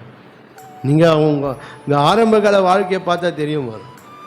இறுதியை ஒவ்வொரு வார்த்தை மேலே இருக்கும். ஆண்டவர் என்ன சொல்றாரு அப்படியே செய்யணும். என்ன அந்த தாகம், அந்த வாஞ்சை எல்லாமே இருந்தது. இன்னைக்கு எவ்வளோதான் வசனம் சொன்னாலும் நம்ம அப்படியே தான் இருக்கோம். நம்ம காரியங்கள் அப்படியே தான் இருக்கும். நம்மளால் வசனத்தை கேட்டு நம்மளால் என்ன செய்ய முடியல? நம்ம காரியத்தை நம்மளால் மாற்றிக்கொள்ள முடியல. நம்முடைய வாழ்க்கையை மாற்றிக்கொள்ள முடியல. நம்முடைய வாழ்க்கையை மறுரப்படுத்தி கொள்ள முடியல. பார்க்கணும். ஆண்டவர் வேதம் வாசிக்கும் போது எத்தனையோ காரியங்களை நம்மோடு பேசுகிறாரு, சொல்கிறாரு. ஆனால் அப்படியே வாசின்னு தான் போய் கொண்டு இருக்கிறோம். இன்றைக்கி அது போல நிலையில் தான் நம்முடைய வாழ்க்கை இருந்து இந்த வழி தான் நடக்கணும் அப்படின்றாரு, இப்படி தான் ஓடணும் அப்படின்றாரு. அதெல்லாம் அவர் எல்லாமே சொல்லின்னு இருப்பார். அது போல் நம்ம என்ன செய்ய முடியாது. நமக்குன்னு சில ஓட்டம் இருக்குது, நமக்குன்னு சில வழி இருக்குது, நமக்குன்னு சில பாதை இருக்குது. அதில் போய் கொண்டு இருக்கலாம். அப்படிதான் சில வேளையில் நான் மனம் போன போக்கில் நம்முடைய எண்ணங்கள் என்ன சொல்லுதோ, நம்ம மனம் என்ன சொல்லுதோ, மனுஷர்கள் என்ன சொல்கிறாங்களோ அப்படி தான் ஓடிக்கொண்டு இருக்கிறோம். நம்ம வாழ்க்கை அப்படிதான் நம்ம வாழ்க்கை போய்கொண்டு இருக்கு. இன்னைக்கு ஆண்டவருடைய வார்த்தை காட்டிலும் மனுஷன் சொல்லுகிற வார்த்தையும் மனம் சொல்லுகிற வார்த்தையும் நம்ம அதிக முக்கியத்துவம் கொடுத்துக்கொண்டு இருக்கோம். தேவன் சொல்கிற வார்த்தையை காட்டியும் மனுஷன் சொல்கிற வார்த்தை, என் மனம் சொல்கிற வார்த்தை தான் நம்ம அதிகமாக என்ன செய்கிறோம்? நம்ம கவனம் செலுத்துகிறோம் பாருங்களேன். ஆண்டவர் வார்த்தைலாம் அப்படி தான். அவரை பார்த்துக்கலாம். அது அவர் எங்கே போக போகிறாரு? அவர் அங்கே தான் இருக்க போகிறாரு. அதனால என்னுடைய வாழ்க்கையில் ஆண்டவர் சொன்னவைகள் பார்க்கும் அதெல்லாம் நம்முடைய வாழ்க்கையில் அதெல்லாம் விட்டுட்டோம். அதில் ஒரு அசட்டத்தனம் இருக்குது. அதெல்லாம் நம்முடைய வாழ்க்கையில் அதுக்கு முக்கியத்துவம் கொடுக்க மாட்டேன். ஆண்டவர் தம்முடைய வேதத்தை முக்கியப்படுத்தினார் என்று வேதம் சொல்லுது. அதெல்லாம் நம்ம வாழ்க்கையில் என்ன செய்யல அந்த தேவன் சொல்கிற காரியத்தை அவ்வளோ முக்கியத்துவம் கொடுக்கறது இல்லை. நம்ம டெய்லி தான் வாசிக்கிறோம், வாசித்து மூடி வச்சிடறோம், அவ்வளோதான், முடிஞ்சு போச்சு. ஏன் வசனம் வாசிக்கணும், வேதம் வாசிக்கணும், அவ்வளோதான், முடிஞ்சு போச்சு. ஏன் வேதம் வாசிக்கணும்? எதுக்காக வேதம் வாசிக்கணும்? அந்த வேதத்தை படித்து நம்ம என்ன செய்யணும்? அதெல்லாம் இல்லாமல் போயிடுச்சு. முதல்ல அது போல் இருந்தது, இப்போ அது இல்லாமல் போயிடுச்சு. அதெல்லாம் ஏன்னா பைபிள் வாசிக்கணும், ஜபம் பண்ணுது, 2 இது. ஏன் 2 இது பண்ணால் பரலோகத்துக்கு போயிடலாம் அப்படின்ட்டு ஒரு ஆழமான நம்பிக்கை வச்சுருக்கிறோம். ஏமாந்து போயிடுவோம். அதில் ஒரு ஆழமான நம்பிக்கை இருக்குது நம்மளுக்கு. ஜபம் பண்ணி வேதம் வாசித்தா நம்ம எங்கே போயிடலாம்? பரலோகத்துக்கு போயிடலாம் என்று ஒரு ஆழமான நம்பிக்கை வச்சுருக்கிறோம். ஆனால் ஏமாற்றத்தை நம்ம சந்திப்போம். என் ஜபம் என் வாழ்க்கையை மாற்றணும், என் வேத வாசியை என் வாழ்க்கையை மாற்றணும். என் ஜபம் என் வாழ்க்கை மாற்றுதா? நான் ஜெபிக்கிற ஜபம் என் வாழ்க்கை மாற்றுதா? என்னுடைய வேத வாசிப்பு என் வாழ்க்கையை மாற்றுதா? மாற்றலைன்னா ஒரு பிரயோஜனம் இல்லை பாருங்க. நீங்கள் ஜெபம் பண்ணி விழித்திருங்கள்னு சொல்கிறார் ஆண்டவர். வேதத்தின்படி வேதத்தின்படி நடக்கிற உத்தம மகத்தார் பாக்கியவான் வேதம் சொல்லுது. வேதத்தின்படி நடப்பதுக்காக வேதத்தை ஆண்டவர் நம்ம கையில் கொடுத்துருக்கிறாரு. படிச்சுட்டு மூடி வைக்கிறதுக்கு இல்லை, படித்து மூடி வைக்கிறது கதை புஸ்தகமும் இல்லை, புராண புஸ்தகம் இல்லை, பாட புஸ்தகமும் இல்லை. இது படித்து மூடி வைக்கிறதுக்கு. ஆனால் நம்ம அது போல் மாற்றிட்டோம். நம்ம ஏன்னா இப்போ வேதம் வாசிக்கலைன்னா ஜபம் பண்ணல நம்ம என்ன செய்ய முடியாது? பரலோகத்துக்கு போக முடியாது. வேதம் வாசி ஜபம் பண்ணல நமக்கு என்ன வராது? ஆசீர்வாதம் வராது.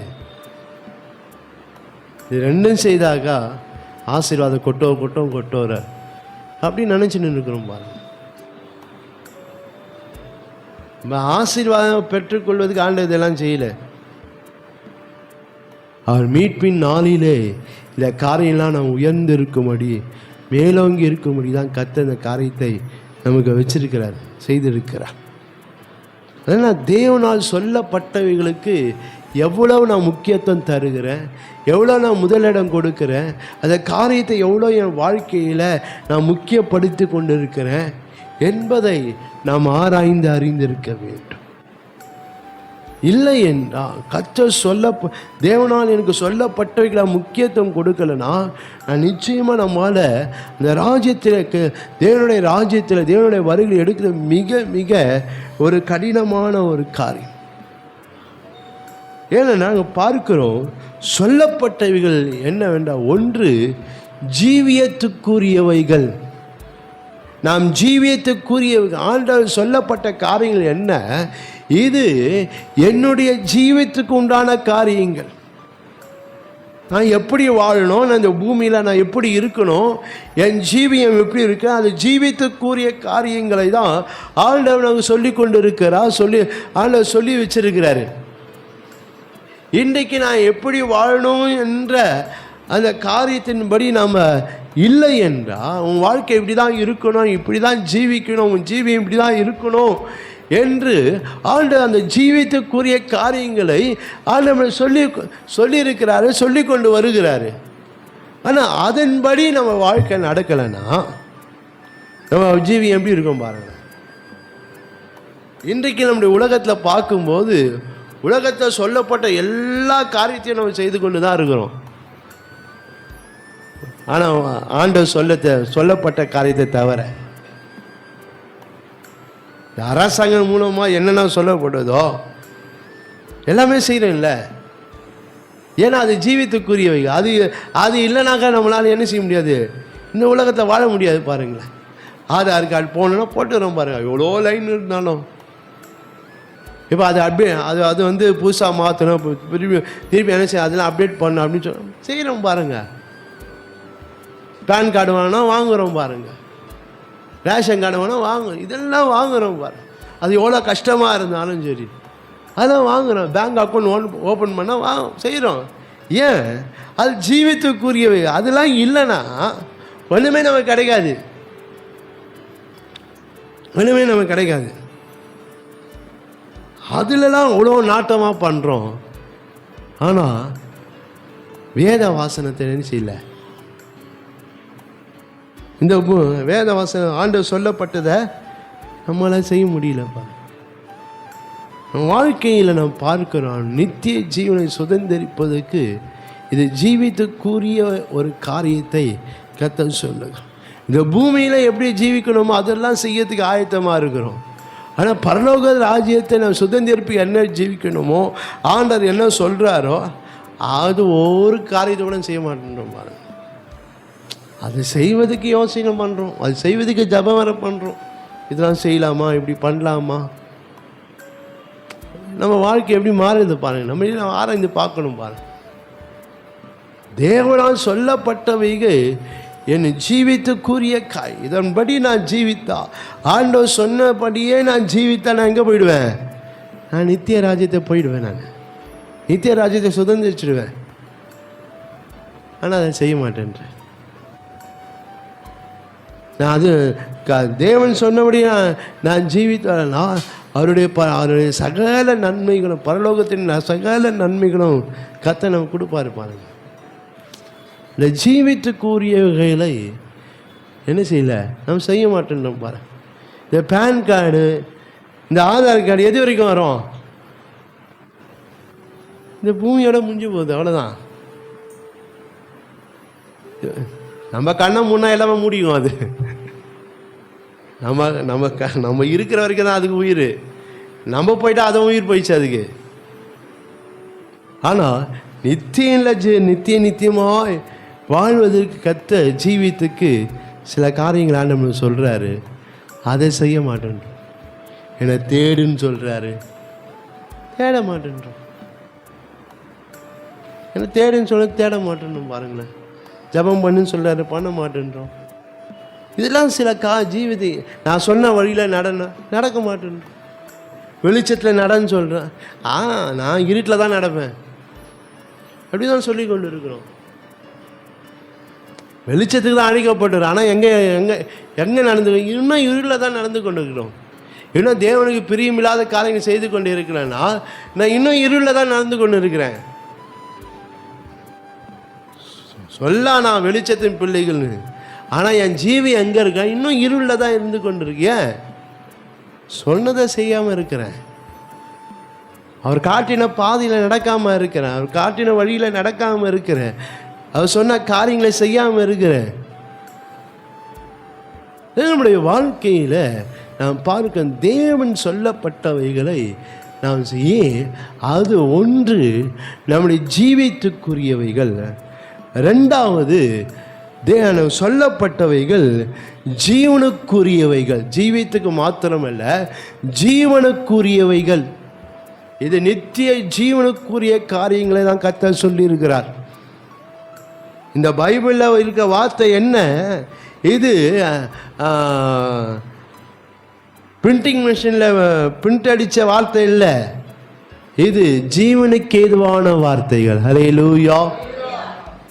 இதுக்கு ஒவ்வொரு வார்த்தைக்குள்ளே என்ன இருக்குது? தேவனுடைய ஜீவன் இதுக்குள்ளே இருக்குது. அதான் எபிரேயர் 4:12 பாருங்கள், தேவனுடைய வார்த்தை வல்லமையுள்ள ஜீவன் உள்ளதாக இருக்குது. அந்த வார்த்தையை தான் நாம் படிச்சுட்டு கொண்டு இருக்கிறோம். பேப்பரில் பின் பண்ண வார்த்தையை படிக்கலை. இதுக்குள்ளே ஜீவன் இருக்குது. விசுவாசித்த அந்த நன்மையை நம்மளால் காண முடியும். இன்றைக்கு நம்முடைய வாழ்க்கையில் பார்க்கிறோம், ஜீவனுக்கு ஏதுவாக இல்லாத காரியங்களை தான் நம்ம ஓடிக்கொண்டு இருக்கோம். ஜீவனுக்கு ஏதுவான காரியங்களில் நம்மளால் வாஞ்சை இல்லை. இந்த வார்த்தைகள் ஒவ்வொன்றும் ஜீவனுக்கு ஏதுவானவைகள். அதான் சொல்லும்போது சொல்கிறார், வானம் பூமி ஒழிந்து போனாலும் என் வார்த்தை ஒரு நாள் ஒழிய அதில் ஜீவன் இருக்கு. ஜீவன் இருக்கிறதுனால அது என்ன செய்யாது? ஒழியாது, மாறவே மாறாது. இன்றைக்கி ஜீவனுக்கு ஏதுவான வார்த்தைகளை தான் அவர் சொன்ன வார்த்தைகள்லாம் ஜீவனுள்ள வார்த்தைகள், ஜீவனுக்கு ஏதுவான வார்த்தை. அதெல்லாம் அவர் சொன்ன போது அது அப்படியே நடந்தது. பிசாசு ஓடுனா ஓடிச்சு, நோய் சுகமான சுகம். ஏன்? அந்த வார்த்தையில் ஜீவன் இருந்தது. அந்த வார்த்தையை தான் நம்ம படித்து கொண்டு இருக்கிறோம். அந்த ஜீவனோட வார்த்தையை படிக்கிறோம், ஆனால் எனக்குள்ள ஜீவன் இல்லாமல் இருக்குது. படிக்கிறது என்னமோ ஜீவனுள்ள வார்த்தை தான், ஆனால் நான் ஜீவன் இல்லாமல் இருக்கிறேன். எனக்குள்ள ஜீவன் இல்லை, மங்கி போய் இருக்கிறேன், மழுங்கி போய் இருக்கிறேன், மந்தமாக காணப்படுறேன் ஆவிக்கிற காரியங்களில். படிக்கிறது என்ன ஜீவன், ஆனால் என்னால் ஏன் அதன்படி நடக்கிறது இல்லை, அதன்படி செய்கிறது இல்லை. இந்த ஜீவனுள்ள வார்த்தை என்ன சொல்லுகிறதோ, ஆண்டவர் என்ன சொன்ன அதன்படி நாம் நடந்தாதான் அது அந்த வார்த்தைக்குள்ளே இருக்கிற ஜீவன் நமக்குள்ளே வரும். ஹல்லேலூயா. அந்த வார்த்தைக்குள்ளே இருக்கிற ஜீவன் வசனமாக தான் சொல்லுது பாருங்களேன். யோவான் 1ஆம் அதிகாரத்தை நீங்கள் வாசித்து பார்ப்பீங்களானால் அப்படிதான் சொல்லுது பாருங்கள். யோவான் 1ஆம் வசனம் பார்க்கிறோம், ஆதியில வார்த்தை இருந்தது, அந்த வார்த்தை தேவனிடத்தில் இருந்தது, அந்த வார்த்தை தேவனாக இருந்தது, 14ஆம் வசனம் பாருங்க. அந்த வார்த்தை மாம்சமாய் கிருபையும் சத்தியத்தை நிறைந்த நமக்குள்ளே வாசம் பண்ணி, அந்த வார்த்தையின்படி நடந்தாதான், தேவன் சொல்லப்பட்டபடி நம்முடைய வாழ்க்கை இருந்தாதான் அந்த வார்த்தைக்குள்ளே இருக்கிற ஜீவன் நமக்குள்ளே வரும். அந்த ஜீவன் என்ன செய்யணும்னா என்னை நித்திய ஜீவனை சுதந்திரிக்க பண்ணும். ஹல்லேலூயா, ஹல்லேலூயா. நான் நித்திய ஜீவனை சுதந்திரிக்க வேண்டும்னா எனக்குள்ள ஜீவன் இருக்கணும். அந்த ஜீவன் இருந்தால் அந்த நித்திய அந்த நித்திய ஜீவனை இல்லை என்றால் அந்த நித்திய ஜீவனை சுதந்திரிக்கணும். வாக்கு தத்தம் உண்மைதான், நித்திய ஜீவனை அளிப்ப வாக்கு தத்தம் உண்மைதான். ஆனால் அந்த வாக்கு தத்தை நம்மளால் பெற்றுக்கொள்ள முடியாது. ஏன்? எனக்குள்ள அந்த ஜீவன் இல்லை, வார்த்தை என்ற ஜீவன் இல்லை. கர்த்தர் சொல்லப்பட்ட காரியங்கள், எனக்கு ஜீவனுக்கு ஏதுவான காரியம் எதெல்லாம் சொன்னாரோ அதெல்லாம் நான் செய்யலை. இன்றைக்கு உலகத்தில் என்னென்ன சொன்னாலும் அதெல்லாம் செய்து கொண்டுதான் இருக்கும். ஊர் பேர் தெரியாத சொல்கிறதெல்லாம் செய்யணும். யூடியூப்பில் என்னெல்லாம் சொல்கிறோம் அதெல்லாம் செய்யணும்ல. சில வேலை மகன் யாருன்னே தெரியாது, அந்த ஆள் முன்னே தெரியாது, ஆனால் அங்கே என்ன சொல்கிறாங்களோ அப்படியே செய்வோம் பாருங்க, அப்படியே செய்வோம் பாருங்க. அது போல தான் நம்ம வாழ்க்கை. ஆனால் ஆண்டவர் பிரத்யேகமாக என்னோட பேசுகிறாரு. ஆனால் அந்த வார்த்தைக்கு நம்ம என்ன செய்ய மாட்டோம், செய்ய மாட்டோம். அதான் வேதம் சொல்லுகிறது, உங்கள் தலைகளை உங்கள் மீட்பின் நாள் சமீபமாக இருக்கிறதுனால நீங்கள் நிமிர்ந்து பார்த்து உங்கள் தலைகளை உயர்த்துங்க. என்ன? எனக்கு சொல்லப்பட்டவைகள், அதுதான் எனக்கு தலை. அது உயர்ந்து இருக்க வேண்டும், அது மேலோங்கி இருக்க வேண்டும். தேவன் சொல்லப்பட்ட என் வாழ்க்கையில் மேலோங்கி இருக்கணும். தேவனால் சொல்லப்பட்ட காரியங்கள் வாழ்க்கையில் முதலிடமாக முக்கியத்துவம் வாய்ந்ததாக இருக்குது. அதன்படி என் ஜீவியம் காணப்பட வேண்டும். அப்படி இருந்தால் தான் நம்மளால் போக முடியும் பாருங்க. நாம் அந்த மீட்பின் நாளாக இருக்கிறதுனால நம் தலைகளை நாம் உயர்த்துகிறவர்களாக இருக்க வேண்டும். ஹல்லேலூயா, ஹல்லேலூயா. மூன்றாவதாக நாம் பார்க்கிறவங்க தலைகளை உயர்த்துங்கள் என்று சொன்னார்.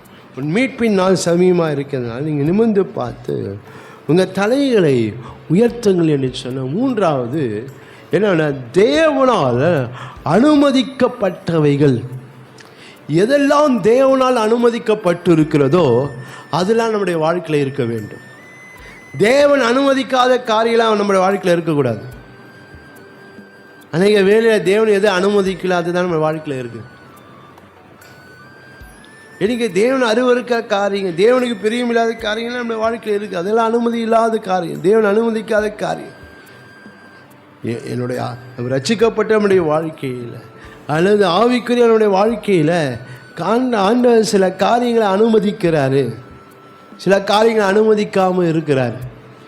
எதுக்கு என் வாழ்க்கை அனுமதிக்கப்படுகிற தேவனால அதுதான் நம்முடைய வாழ்க்கையில் இருக்கணும். தேவனால் அனுமதிக்கப்படாத எந்த காரியம் நம்முடைய வாழ்க்கையில் ஒரு நாளை என்ன செய்யக்கூடாது, இருக்கவே கூடாது. பாருங்கள், இந்த வேதத்தில் நம்ம பார்க்கும்போது கர்த்தர் சில காரியம், ஆண்டவராக இயேசு சில காரியங்களை அனுமதித்தால் சில காரியங்களை அனுமதிக்கலை.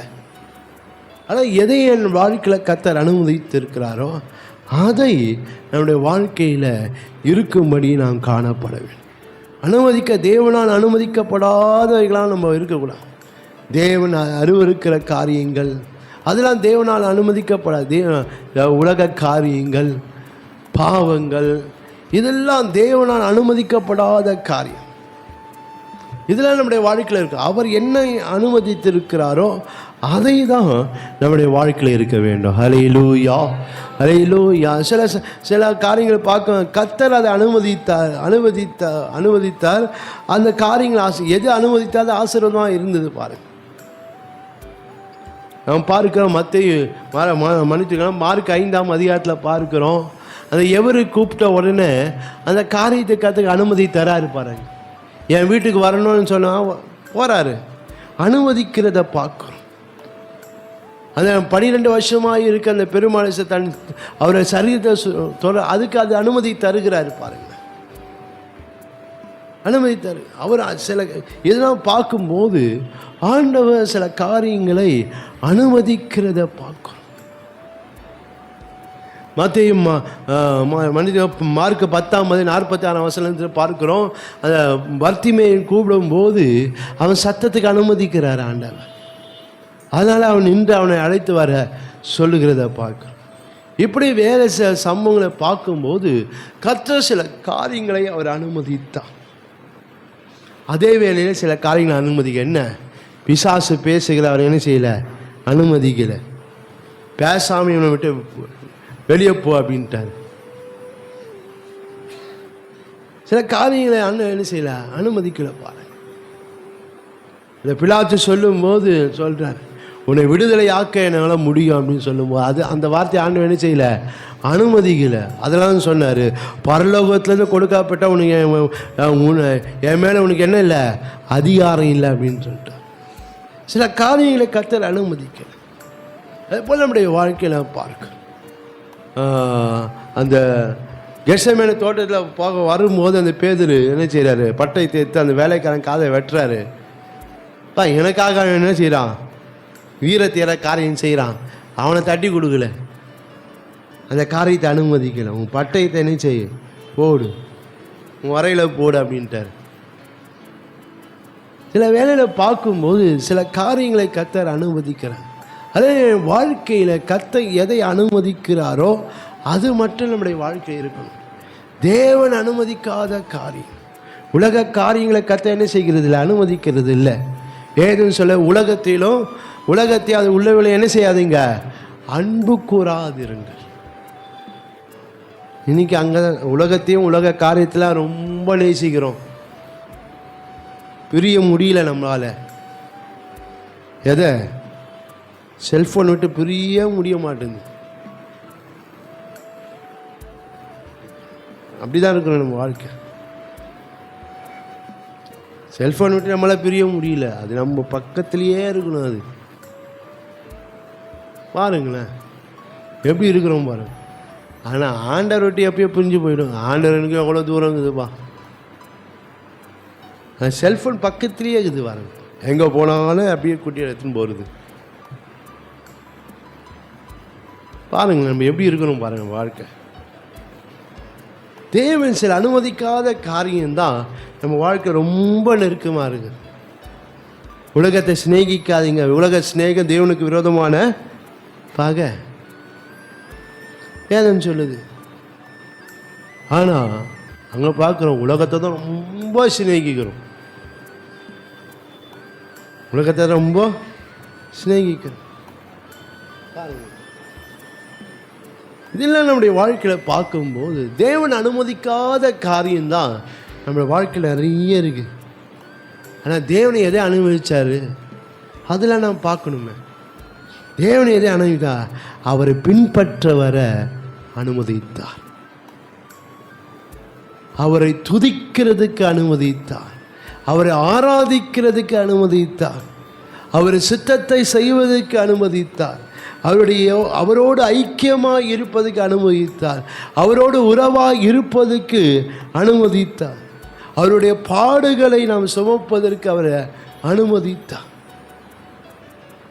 இப்படிலாம் நம்ம பார்க்க சில காரியங்கள் கர்த்தர் அனுமதிக்கிறத நம்மளால் பார்க்க முடியும். பாருங்கள், அவரோடு நம்ம பங்காக இருப்பது கர்த்தர், நம்ம மண்ணான மனுஷன், ஆனால் அவரோடு பங்காக இருப்பதற்கு கர்த்தர் அனுமதிக்கிறார். பாருங்கள், நாம் அவருடைய தேவன் என்று சொல்வதற்கு அவர் அனுமதிக்கிறார். பாருங்கள் எவ்வளோ காரியங்கள் பாருங்களேன்.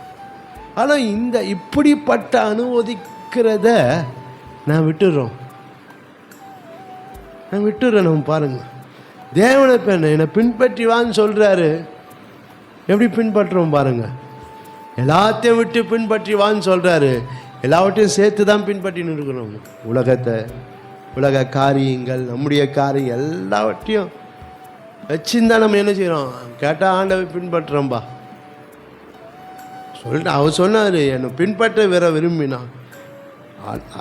அங்கேயும் பாருக்கும், அங்கே ஒரு கண்டிஷன் கூட இல்லை, ஆப்ஷனல் தான் கொடுக்குறாரு. வர விரும்பினா நீ எல்லாவற்றையும் உன்னையை வெறுத்து நீ என்ன செய்,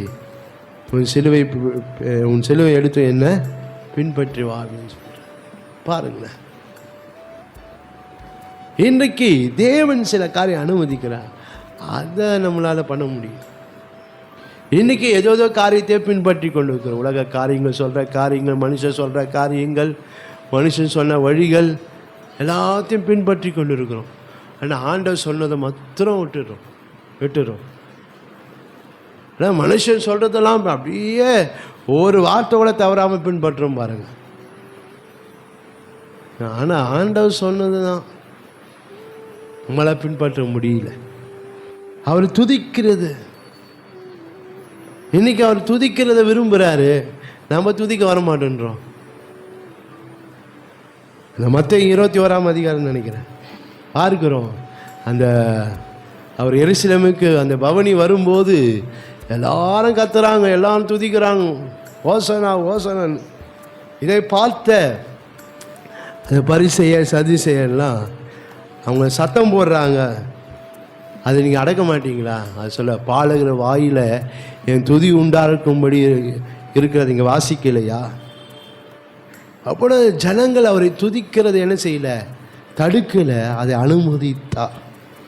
இன்னைக்கு அனுமதிக்கிற காரியத்தை செய்யாமல் இருக்கிறோம்.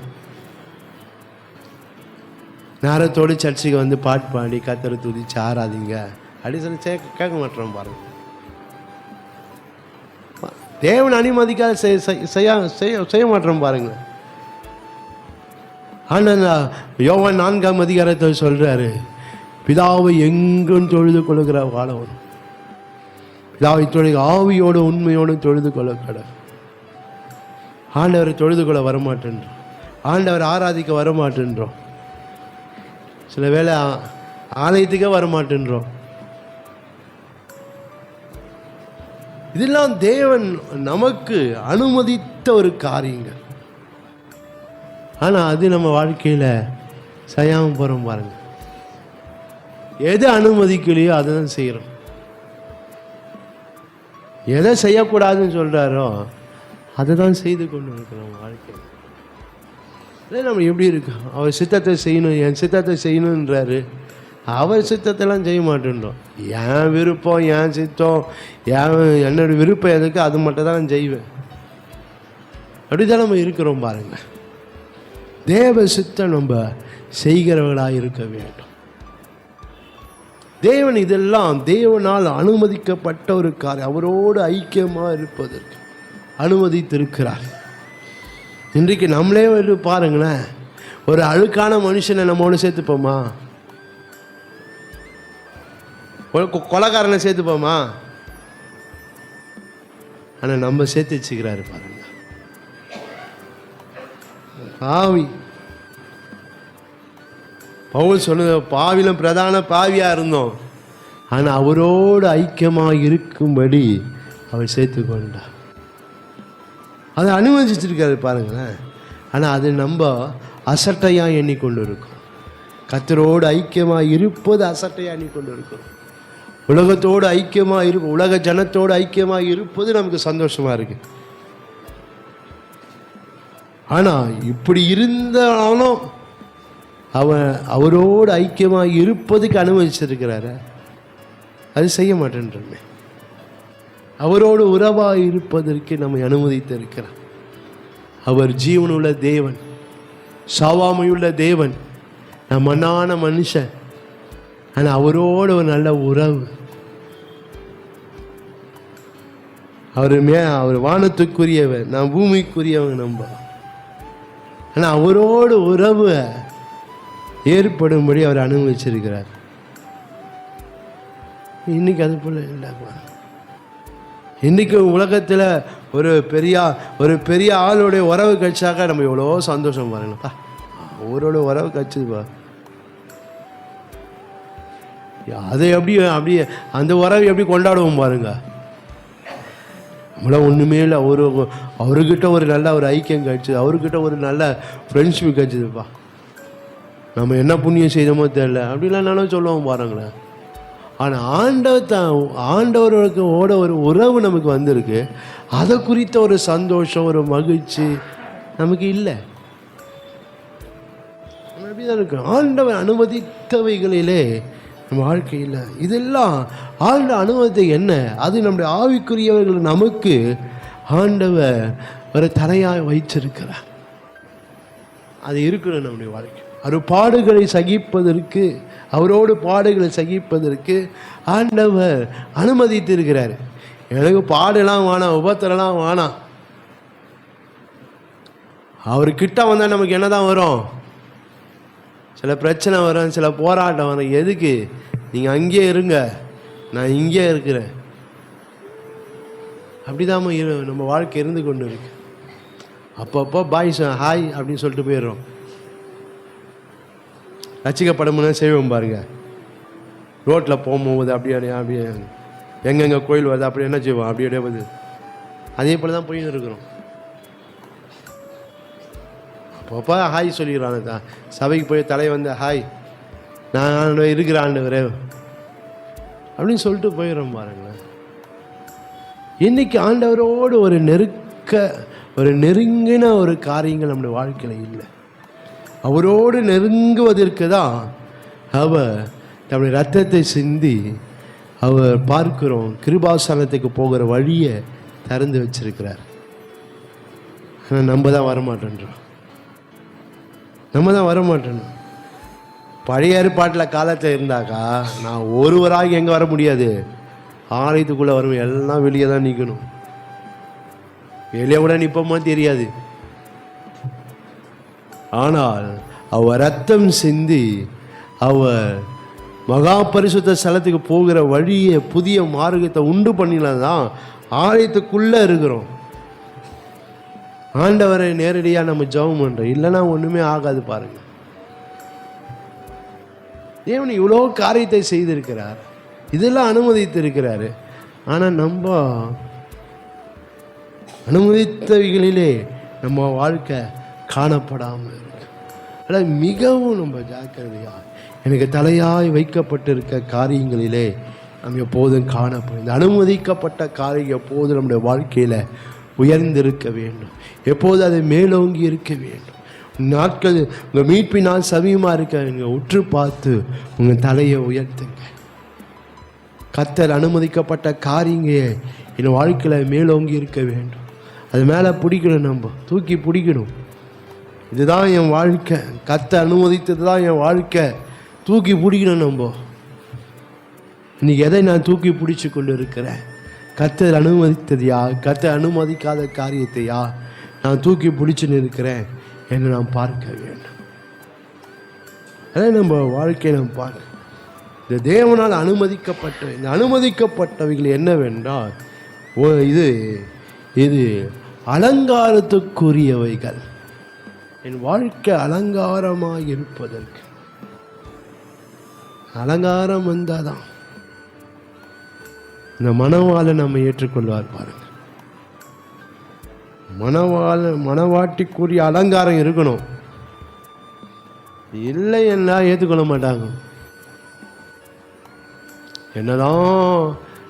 என்னதான் திருமணத்துக்கு பேசி முடிச்சு வச்சாலும் அந்த நாளில் மணப்பெண்ணு மணக்கோலத்தில் இருக்கணும். இல்லைன்னா சேர்க்க விட மாட்டாங்க. போய் என்ன ட்ரெஸ் பண்ணுமோ அதை பொண்ணின்னு வந்தால் தான் பக்கத்தில் என்ன செய்வாங்க, நிற்க விடுவாங்க. அப்பா பேசிலாம் முடிச்சாது பக்கம் பரவாயில்ல இருக்கட்டும். என்ன செய்யணும், அந்த மண பெண் என்ன செய்யணும், அந்த ட்ரெஸ்ஸில் அந்த உடையில் இருந்தால் தான் ஏற்றுக்கொள்வாங்க.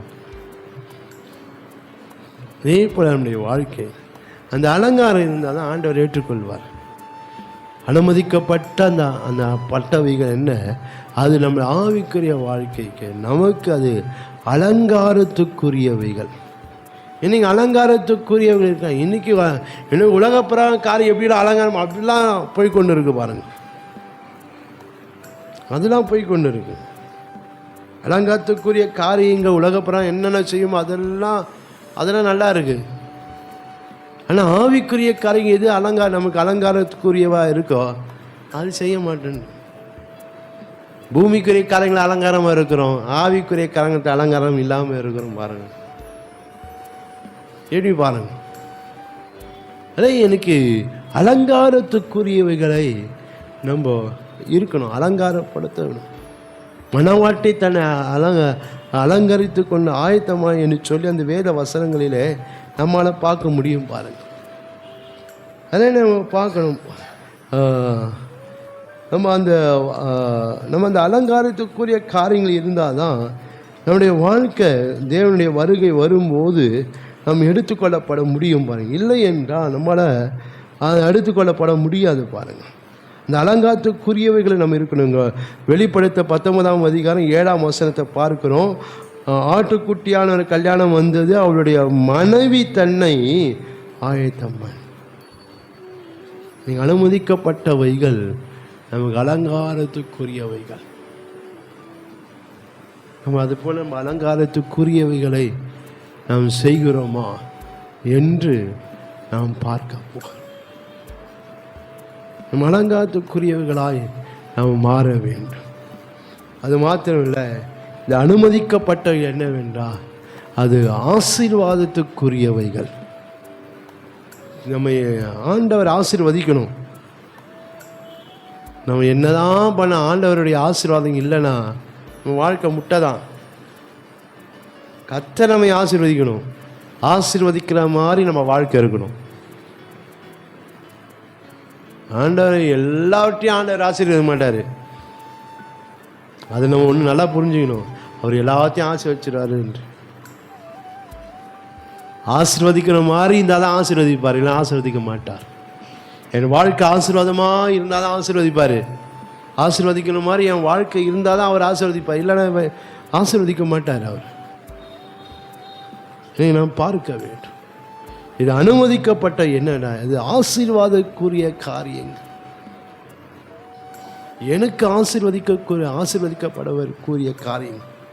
நாம் ஆசீர்வதிக்கப்பட்ட ஜனமா நாம் இருக்க வேண்டும். நாம் ஆசீர்வதிக்கப்பட்ட ஜனங்களாக நாம் இருந்தால் தான் நம்முடைய வாழ்க்கை நித்திய ராஜ்யத்தில் நம்மளால் பிரவேசிக்க முடியும். பாருங்கள், நித்திய ராஜ்யத்தில் பிரவேசிக்கிறன்னு சொல்ல, பிதாவினால ஆசீர்வதிக்கப்பட்டவர்களே உள்ளே வாருங்க அப்படின்னு சொல்லி வேதம். இன்னைக்கு பார்க்கணும், கொஞ்சத்தில் உண்மையாக இருந்த அதனால் உன்னுடைய எஜமான சந்தோஷம் பிரவேசி ஆசீர்வாதம். நம்ம ஆசீர்வதிக்கப்பட்ட ஜனங்களாக இருக்கணும். இன்னைக்கு ஆசீர்வாதம்னு சொன்னோம்னா உலக காரியம் மட்டும்தான் அப்படி பார்த்துன்னு இருக்கும். ஆண்டவர் அதுவும் தருவார். ஆனால் எது எனக்கு பிரதான ஆசீர்வாதம்டா, எனக்கு ஆவிக்குரிய ஆசீர்வாதம், உன்னதத்தின் ஆசீர்வாதங்கள் எனக்கு தேவை. வேதத்தில் நாம் பார்க்கும்போது, அந்த எபேசியர் புத்தகத்தில் இங்கே வாசித்து பார்க்கும்போது அந்த வசனம் இப்படியாக சொல்லுகிறது.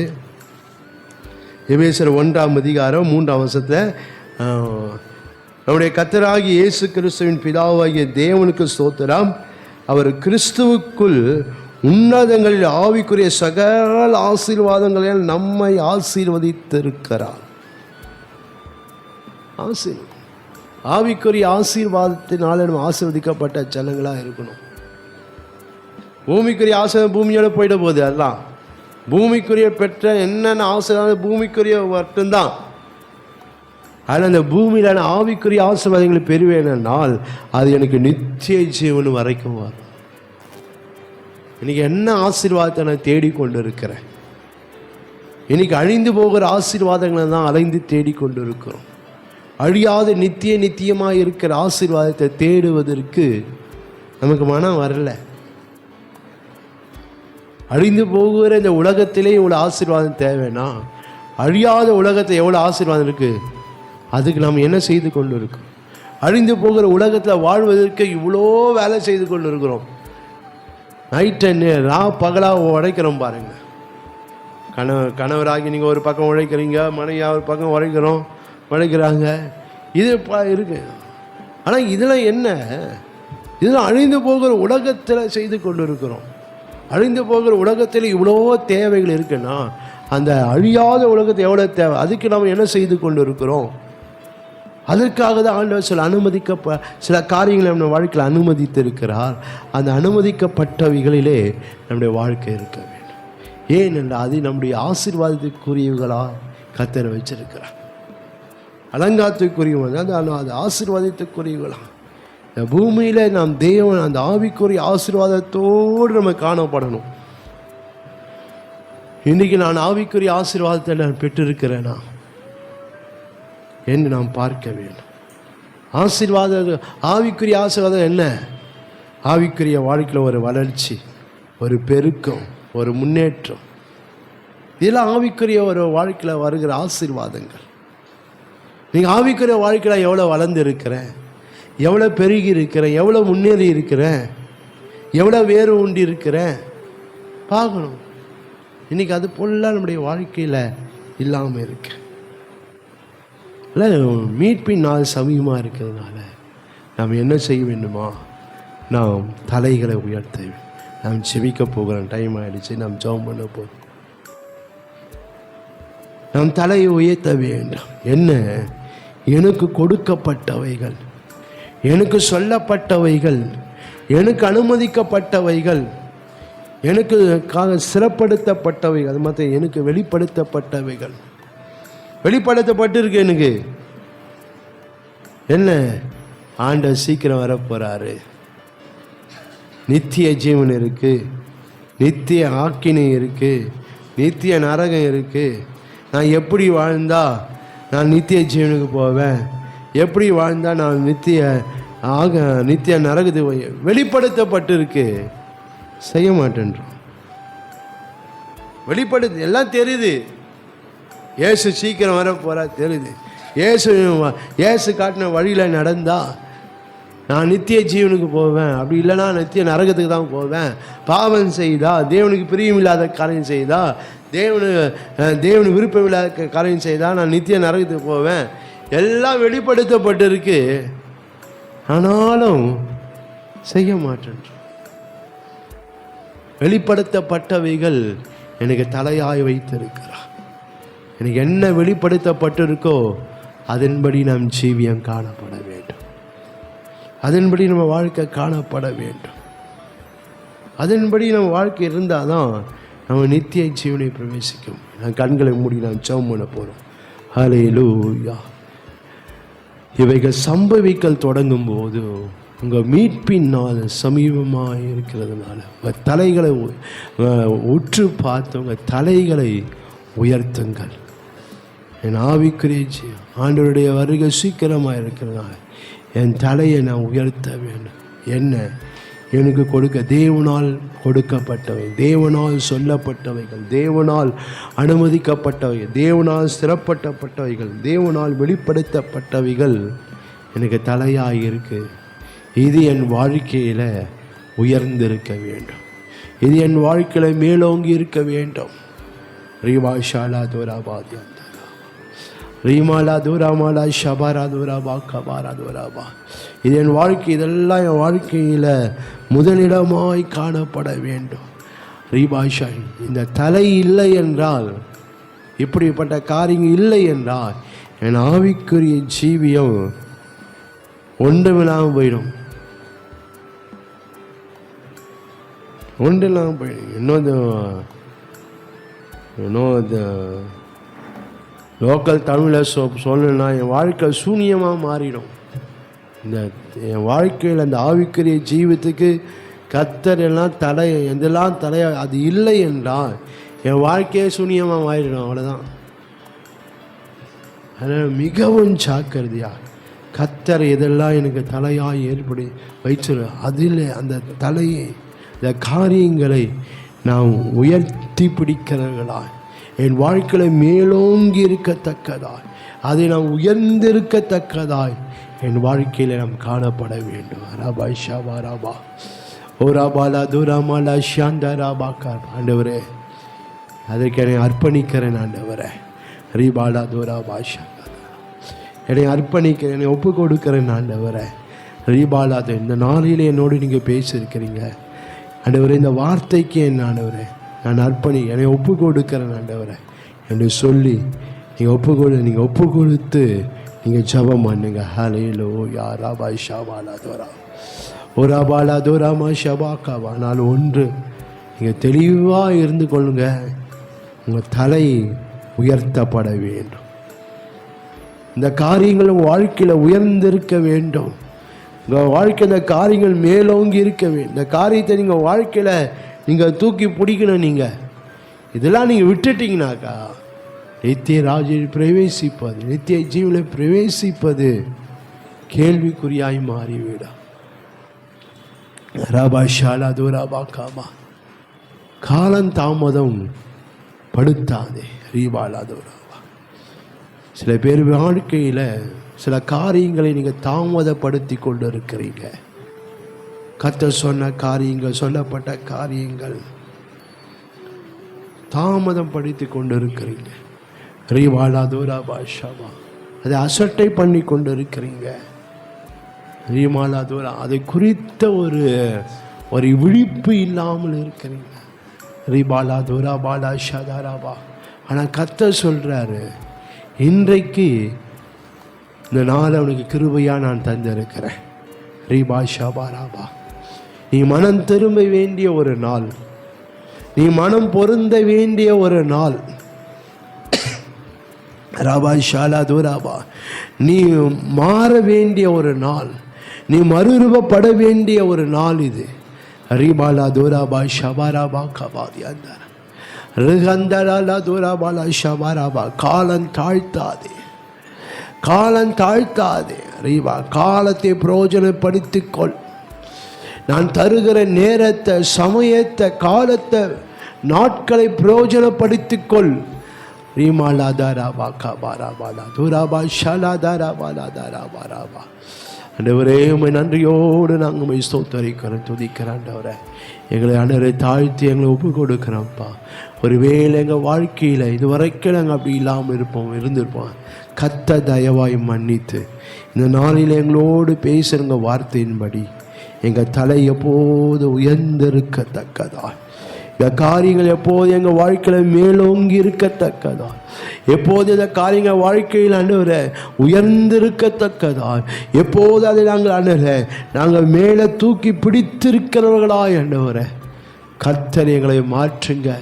எங்கள் மனம் புதிதாகிறதுனால எங்களை மறுரூபப்படுத்தி ஆண்டவரே கர்த்தர் நீங்கள் ஆசீர்வதிக்கும்படியாக நாங்கள் செபிக்கிறது கேட்குற ஒவ்வொருவரோடு கூட கர்த்தர் நீ பேசுவீராக. நீங்கள் ஆசீர்வதிங்க. துதிகான மையமைக்கை செலுத்துக்கிறேன். இயேசுவின் நாமத்தில் செபிக்கிறோம் பிதாவே.